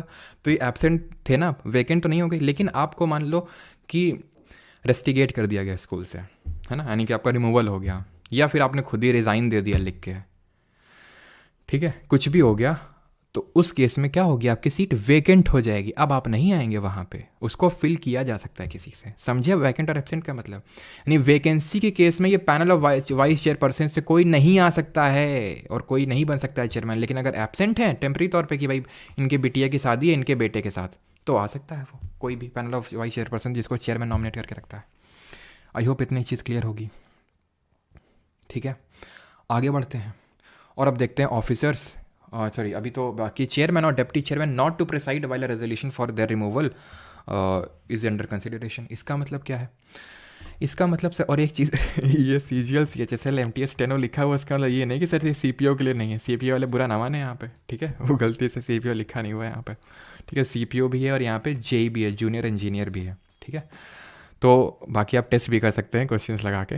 तो chairman और deputy chairman not to preside वाला resolution for the removal is under consideration. इसका मतलब क्या है, इसका मतलब ये है, देखो इसका मतलब ये है, ये चेयरमैन है, बड़ी सी चेयर डली रहती है कि नहीं, बड़ी सी ऊपर चेयर डली रहती है और सब लोग यहाँ बैठे रहते हैं, इनको सबको रेगुलेट करता है, ए बैठ जाओ, ए शांत रहो, ज़्यादा हल्ला मत मचाओ, ये सब करता है ना चेयरमैन, ठीक है, प्रिसाइडिंग ऑफिसर। लेकिन अगर इन लोगों ने सोचा ये सही काम नहीं कर रहा है, इसको हटाते हैं, अब ये तो वाइस प्रेसिडेंट है, इसके रिमूवल का प्रोसीजर यहीं से स्टार्ट हो सकता है, पढ़े थे राज्यसभा से ही तो स्टार्ट हो सकता है प्रेसिडेंट का रिमूवल का रेजोल्यूशन, इधर लोकसभा और राज्यसभा से कहीं से स्टार्ट हो सकता है, 14 डेज़ का प्रायर नोटिस देना पड़ेगा। लेकिन ये वाइस प्रेसिडेंट का जो कि चेयरमैन ऑफ राज्यसभा, वो सिर्फ राज्यसभा से ही स्टार्ट हो सकता है। वहाँ पे स्पेशल मेजोरिटी चाहिए तो दोनों हाउसेज में, यहाँ पे इफेक्टिव मेजोरिटी चाहिए राज्यसभा में और सिंपल चाहिए लोकसभा में। तो इन लोगों ने क्या इसको हटाते हैं। अगर इनका रिमूवल का रेजोल्यूशन आ गया तो इनसे बोलेंगे आ तो जाओ नीचे जरा उतर के और हमारे बीच में ही बैठ जाओ जरा आके तुम। ये होता है, यानी कि ये लोग प्रिसाइड नहीं कर सकते हैं। लेट मी टेल यू, जो डेप्यूटी चेयरमैन होता है, आगे हम डेप्यूटी स्पीकर पढ़ेंगे लोकसभा में, ये जब चेयरमैन बैठा हुआ है गद्दी पे अपनी, तो ऐसा नहीं कि इनकी सीट बगल में लगी होती छोटी सी, आ तुम भी बैठ जाओ बगल में। When the chairman is presiding the house, he or she is like any other member of the house. जरा बताइए अभी चेयरमैन ऑफ राज्यसभा और डेप्यूटी चेयरमैन ऑफ राज्यसभा कौन है, जल्दी से बताइए। ठीक है, तो मतलब कि अगर इनके रिमूवल का रेजोल्यूशन चल रहा है किसके, चेयरमैन का, तो वो यहाँ क्या बैठ जाएगा, फिर डेप्यूटी चेयरमैन प्रिसाइड करेगा। लेकिन उससे पहले तक deputy chairman is like any other member of the house, वो भी यहीं बैठेगा। ठीक, चेयरमैन हमारे वाइस प्रेसिडेंट कौन है, जगदीप धनखड़ जी हैं। ठीक है, जगदीप धनखड़। और डिप्टी चेयरमैन है अभी हरिवंश नारायण सिंह। ठीक है, ये तो सब तो क्वेश्चन में पूछेगा नहीं, ये तो अभी पूछ सकता है अगर करंट में हो, तो अभी कुछ टाइम पहले करंट में था ये जब, तो इंपॉर्टेंट था, अभी तो उतना नहीं है। ठीक है, तो चेयरमैन आप समझ गए। अब एक चीज़ को अभी बताऊं या फिर कब बताऊं, चलो अभी बता देते हैं आपको। ठीक है, वो चीज़ ये है कि हम आगे पढ़ेंगे वोटिंग के बारे में, चलो तभी बता देंगे। ठीक है, आर्टिकल नंबर 93 पे आइए। आर्टिकल नंबर 93 बोलता है speaker and deputy speaker of the house of people, Lok Sabha के अध्यक्ष और उपाध्यक्ष। जैसे कि वहाँ चेयरमैन और डेप्यूटी चेयरमैन होते हैं, वैसे यहाँ पे स्पीकर डेप्यूटी स्पीकर, स्पीकर और डेप्यूटी स्पीकर होता है। वहाँ पे जो चेयरमैन था वो वाइस प्रेसिडेंट था, वो क्या हाउस का मेंबर था क्या, वो तो वाइस प्रेसिडेंट था, उसको अलग सिलेक्शन हुए थे, लोकसभा राज्यसभा दोनों लोग ने पार्टिसिपेट किया था। लेकिन स्पीकर जो होता है जब नई लोकसभा बनती है, ठीक है, मैं आपको पूरा प्रोसीजर बताता हूँ। अभी 17th लोकसभा है, अगली लोकसभा कौन सी आएगी, 18th वाली। 18th वाली जब लोकसभा आएगी तो स्पीकर, जैसे कि स्पीकर तुरंत रिजाइन नहीं मार देता है। जब अगली लोकसभा आती है, जैसे ही अगली लोकसभा का पहला सदन होता है, बस उसी से पहले तुरंत रेजिग्नेशन मारता है। स्पीकर से पहले एक और ऑफिस, एक पोस्ट क्रिएट की जाती है जिसको बोलते हैं प्रोटेम स्पीकर। क्या होता है ये, प्रोटेम स्पीकर। ठीक है, और प्रोटेम स्पीकर को अपॉइंट करता है प्रेसिडेंट, राष्ट्रपति। इसका काम सिर्फ इतना होता है कि तुम जाओ और लोगों को जो नई लोकसभा बन के आई है इनको ओथ दिलाओ, इनको शपथ दिलाओ। ये यूजुअली सीनियर मोस्ट मेंबर होता है। जैसे पिछले वाला जो बना था 17th वाला लोकसभा, उसमें आई थिंक जो भी प्रेजेंट टाइम के मिनिस्टर ऑफ सोशल जस्टिस हैं एंड वेलफेयर हैं, वो प्रोटेम स्पीकर बने थे। ठीक है, नाम तो याद नहीं आ रहा उनका, मध्य प्रदेश से हैं वो, मध्य प्रदेश से चुनाव लड़के आते हैं। ठीक है, तो प्रोटेम स्पीकर जो है प्रेसिडेंट अपॉइंट करता है और वो ओथ दिलाने का काम होता है। और जैसे ही सबकी शपथ हो गई, जो हाउस है यानी लोकसभा है, वो अपना परमानेंट स्पीकर चुन लेगा। स्पीकर की अगर डेट की अगर बात फिक्स करें कि इसकी इलेक्शन की डेट कौन फिक्स करता है, और कमेंट में आप जल्दी से बताएंगे स्पीकर और डेप्यूटी स्पीकर कौन है करंटली लोकसभा का। और गूगल अगर सर्च किया किसी ने, ध्यान रखना फिर। ठीक है, स्पीकर इलेक्शन की अगर बात करें, स्पीकर की इलेक्शन की डेट कौन फिक्स करता है, तो ये करता है राष्ट्रपति, प्रेसिडेंट। और ध्यान रखना डेप्यूटी स्पीकर का यानी कि जो उपसभापति है उसकी इलेक्शन की डेट स्पीकर करता है। ठीक है, स्पीकर की अभी बात करें तो हमारे कौन हैं, पहले कौन थे अगर हम बात करें, फर्स्ट स्पीकर ऑफ लोकसभा, जल्दी से बताइए first speaker of Lok Sabha, first women speaker of Lok Sabha कौन थी। और करंट में अगर बात करें, करंट में लोकसभा के स्पीकर कौन है और डेप्यूटी स्पीकर कौन है, डेप्यूटी स्पीकर कौन है। तो first speaker of Lok Sabha was जीवी मावलंकर, गणेश वासुदेव मावलंकर, जिनका नाम मैं आपको पहले ही बता चुका हूँ। कब बताया था, जब मैंने आपको बताया था कि यार कॉन्स्टिट्यूएंट असेंबली परफॉर्म्ड 2 फंक्शंस, एक तो मेनली 2 फंक्शंस, वैसे तो और भी फंक्शंस थे, एक तो कॉन्स्टिट्यूशन बनाने का, संविधान बनाने का, और एक लॉ बनाने का यानी कि कानून बनाने का। तो जब वो कॉन्स्टिट्यूशन मेकिंग बॉडी के तौर पर बैठती थी तो उसके हेड राजेंद्र प्रसाद होते थे, प्रेसिडेंट। लेकिन अगर वो लॉ मेकिंग बॉडी के तौर पर बैठती थी तो उसके हेड जीवी मावलंकर होते थे। ठीक है, वही लॉ मेकिंग बॉडी तो एक तरह से हमारी लोकसभा भी है ना, तो जीवी मावलंकर उसके पहले अध्यक्ष थे। फर्स्ट वुमेन हमें पता है कांग्रेस की मीरा कुमारी थी। ठीक है, मीरा कुमारी। ठीक है, एंड करंट लोकसभा स्पीकर है ओम बिरला। ठीक है, और करंट लोकसभा डिप्टी स्पीकर कोई नहीं है। ये जो पोस्ट है पिछले 4 साल से खाली पड़ी हुई है। अभी खाली क्यों है, ओम बिरला बिल्कुल फीमेल, मीरा कुमारी। ठीक है, तो खाली क्यों पड़ी हुई है, बिकॉज अभी मैंने आपको बताया था कि स्पीकर की इलेक्शन की डेट प्रेसिडेंट फिक्स करता है, जो कि इलेक्शन होता है, हाउस इलेक्ट कर लिया ओम बिरला को। लेकिन 2019 में जब इनका इलेक्शन हुआ तो इन्होंने डेप्यूटी स्पीकर की इलेक्शन की डेट तब से फिक्स करी ही नहीं है। तो इनको क्रिटिसाइज़ करता रहता है, क्योंकि कॉन्स्टिट्यूशन में तो नहीं लेकिन रूल्स ये कहते हैं कि जो स्पीकर होता है, अध्यक्ष होता है, वो रूलिंग पार्टी का होना चाहिए। जैसे अभी ओम बिरला हैं बीजेपी से हैं, और डेप्यूटी स्पीकर होना चाहिए विपक्ष से। तो इसीलिए ओम बिरला ने स्पीकर की डिप्टी स्पीकर की अभी तक डेट ही फिक्स नहीं करी और ये पोस्ट 4 साल से खाली पड़ी हुई है पिछले। ठीक है, क्लियर है यहाँ तक? कुछ किसी को अगर समझना है तो आई होप सभी को चीज़ें समझ में आ गई होंगी। ठीक है, अब आते हैं कि इनका वेकेशन और रेजिग्नेशन और ये सब रिमूवल कैसे होता है। देखिए, वेकेशन तो अगर इनको रिमूव कर दिया जाए, मतलब रिमूवल की अगर हम बात करें तो रिमूवल इनका इस तरह से होता है कि इनको भी इफेक्टिव मेजोरिटी से हटाया जाता है, दोनों को, क्योंकि ठीक है, इफेक्टिव मेजोरिटी से दोनों को हटाया जाता है क्योंकि दोनों ही हाउस के मेंबर हैं, दोनों ही सदन के सदस्य हैं। रेजिग्नेशन का बड़ा आसान है, जैसे प्रेसिडेंट और वाइस प्रेसिडेंट आपस में मैनेज कर लेते हैं आपस में ही, वैसे स्पीकर और डिप्टी स्पीकर भी आपस में मैनेज कर लेते हैं। यानी कि सिंपल कहने का मेरा मतलब क्या है, आप एनालॉजी तुरंत ड्रॉ कर सकते हैं यहाँ पे कि स्पीकर जो है अपना रेजिग्नेशन किसको देगा, डिप्टी स्पीकर उपाध्यक्ष को देगा, एंड जो डिप्टी स्पीकर उपाध्यक्ष वो अपना रेजिग्नेशन स्पीकर को दे देगा। एज सिंपल एज दैट, आपस में मैनेज कर लेते हैं दोनों लोग रेजिग्नेशन का। ठीक, किसी को कोई दिक्कत नहीं होनी चाहिए यहाँ पे। और हटाएंगे तो इफेक्टिव मेजोरिटी से हटाएंगे, और जब इनको हटाने का रेजोल्यूशन चल रहा होगा तो सिमिलरली ये परफॉर्म नहीं कर सकते हैं, वो आगे देखेंगे। लेकिन उससे पहले जैसे वहाँ पैनल ऑफ वाइस चेयरपर्सन देखा था, यहाँ पे आपका पैनल ऑफ चेयरपर्सन होगा। बताने की ज़रूरत नहीं होनी चाहिए कि अगर स्पीकर एब्सेंट है, सॉरी स्पीकर की सीट वेकेंट है, ठीक है, डिप्टी स्पीकर की सीट भी यानी कि उपाध्यक्ष की सीट भी क्या है, वेकेंट है, खाली है। वेकेंट का मैं मतलब बता चुका हूँ। देन प्रेसिडेंट आएगा जल्दी से भाग के और किसी सीनियर मोस्ट मेंबर, यूजुअली को जो ज़रूरी नहीं सीनियर मोस्ट, बस एक कन्वेंशन फॉलो किया जाता है, उसको बना देगा स्पीकर। लेकिन अगर ये केस है कि एब्सेंट है, ठीक है, ये एब्सेंट है, ये एब्सेंट है, एब्सेंट का मतलब है टेम्प्रेरी बेसिस पे, देन उस केस में एक यहाँ पे स्पीकर जो होता है ना, स्पीकर जैसे अभी ओम बिरला है तो इन्होंने पैनल ऑफ 10 लोगों का पैनल अपॉइंट करके रखा होगा, जिसको हम बोलते हैं पैनल ऑफ चेयरपर्सन। ध्यान रखना, राज्यसभा में होता है पैनल ऑफ वाइस चेयरपर्सन और यहाँ पे होता है panel of chairpersons.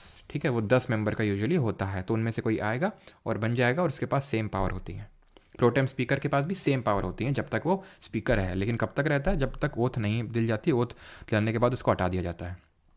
And simple वही कि जब इनके रिमूवल का रेजोल्यूशन चल रहा होगा तो ये लोग प्रिसाइड नहीं कर सकते हैं, जैसे पीछे बताया था आपको। ठीक है, और डेप्यूटी स्पीकर की बात करें, he is like any other member of the house when speaker is presiding the house, है ना, कि अगर स्पीकर यहाँ बैठा हुआ है तो इसका मतलब नहीं बगल में छोटी कुर्सी डाल के डिप्टी स्पीकर बैठा होगा ना, डिप्टी स्पीकर यहीं कहीं बीच में बैठा होगा।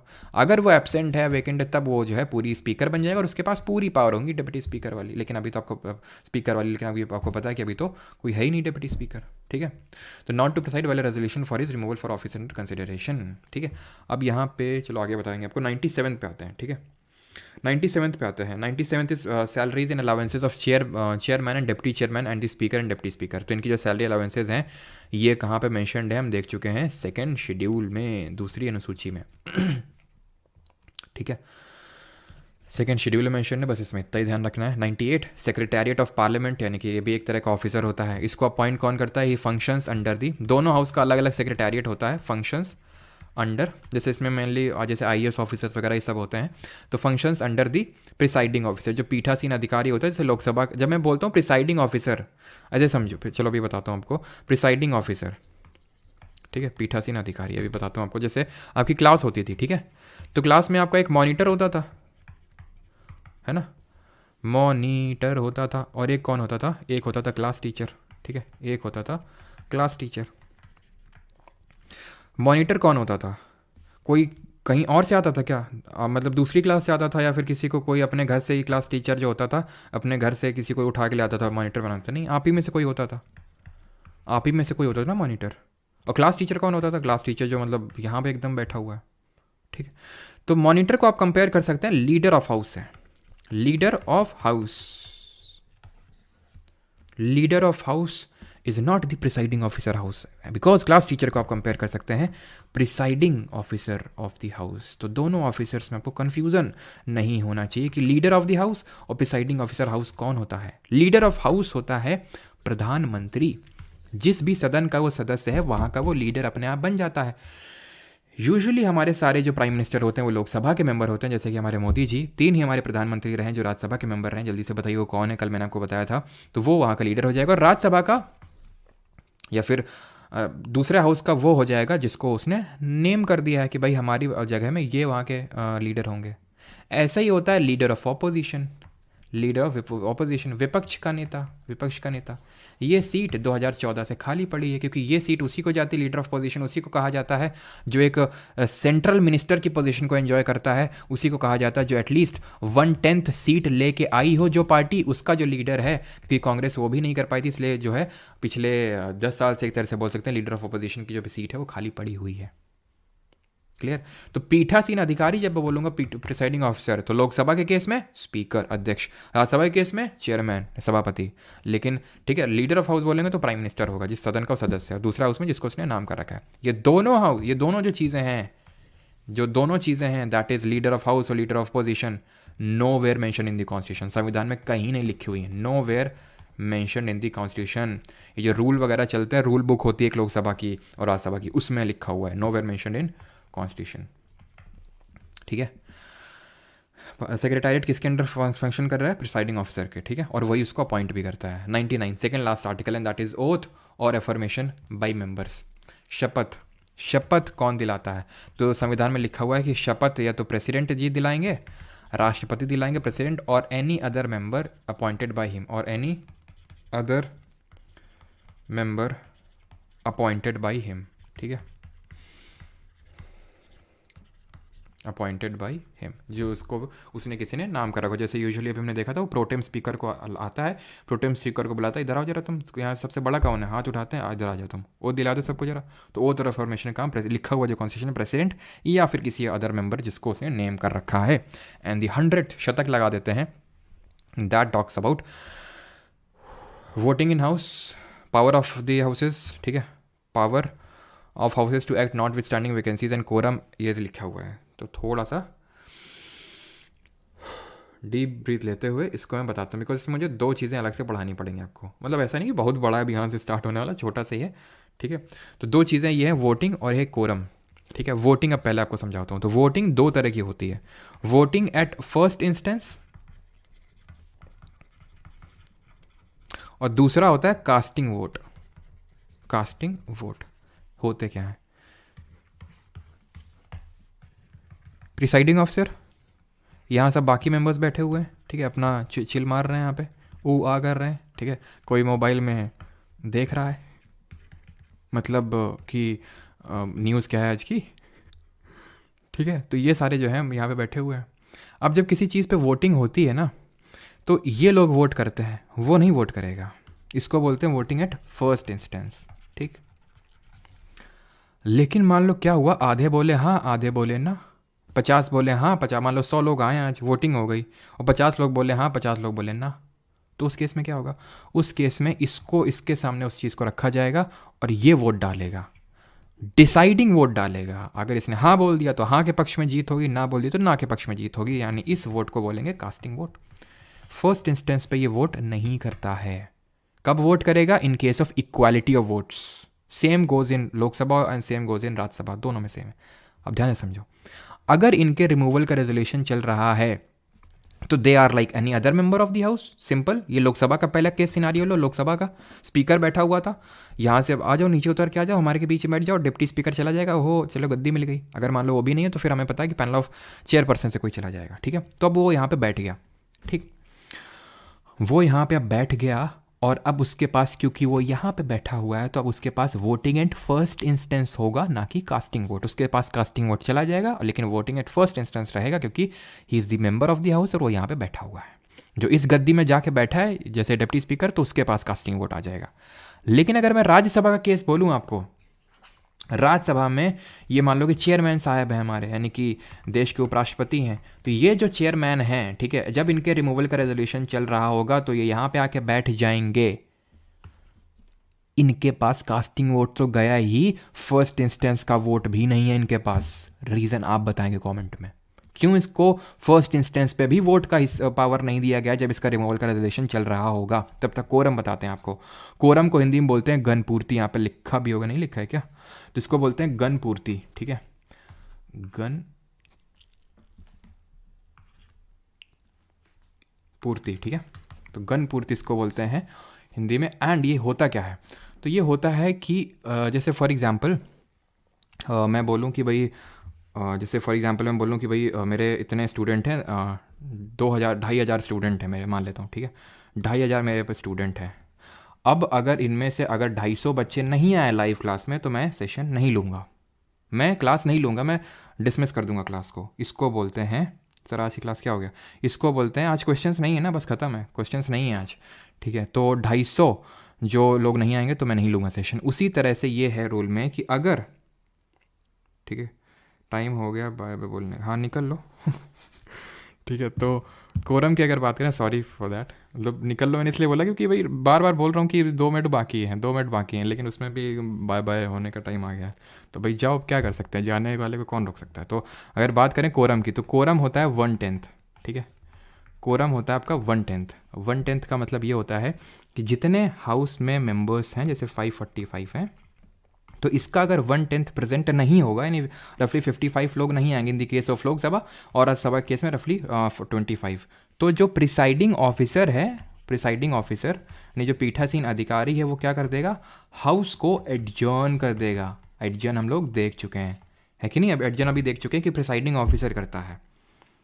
कब करता है, या तो कोरम नहीं है तो करेगा ही करेगा। और बाकी भी हमने केसेस देखे कि अगर मान लो किसी ने इनडिसिप्लिन एक्टिविटीज़ करी या फिर कुछ भी किया तो उस केस में कर देगा। इसका जो आंसर होगा कि चेयरमैन क्यों यहाँ पे वोटिंग एट फर्स्ट इंस्टेंस भी नहीं होगा, तो इसका answer because he is not the member, he is not the member of the house, ठीक है। चलिए यहाँ पे सेशन को होता है ख़त्म। और जिसको मैं गलती से डांट दिया था, रियली सॉरी, मतलब थोड़ा सा ख़राब लगता है ना कि मैं पढ़ा रहा हूँ और आप बोल रहे हैं कि निकलने का वक्त आ गया है। तो वैसे मैंने बेइज्जती वजित्ती कुछ नहीं है, ठीक है, बस प्यार है हमारा स्टूडेंट्स के प्रति, बस ऐसे समझ लो, है ना। तो कल हम लोग स्टार्ट करेंगे 101 से, वेकेशन ऑफ सीट से, ठीक है। हाँ, कनपुरिया लैंग्वेज है पूरी सर के, वो क्या कर सकते हैं, वो उसी लैंग्वेज में पले बड़े हैं तो थोड़ी सी वही लैंग्वेज निकल आती है कोशिश तो करते हैं रजिस्ट करें, लेकिन अब क्या करें, हैं तो कनपुरिया ही। नॉन रेजिडेंट इंडियन होता है सैनी गुप्ता, वो है ना।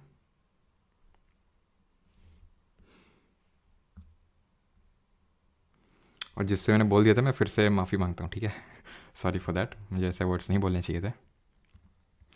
चलो भाई, तो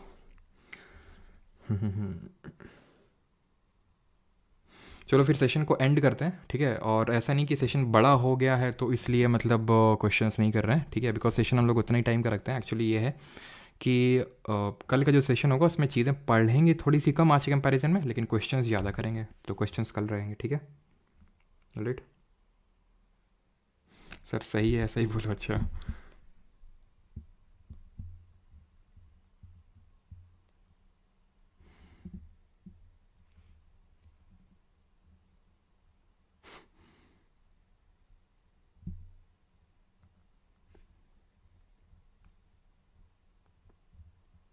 बता तो दिया Sunny ji, non resident Indian.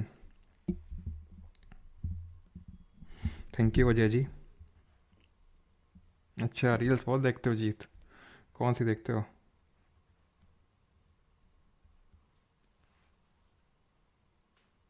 तुम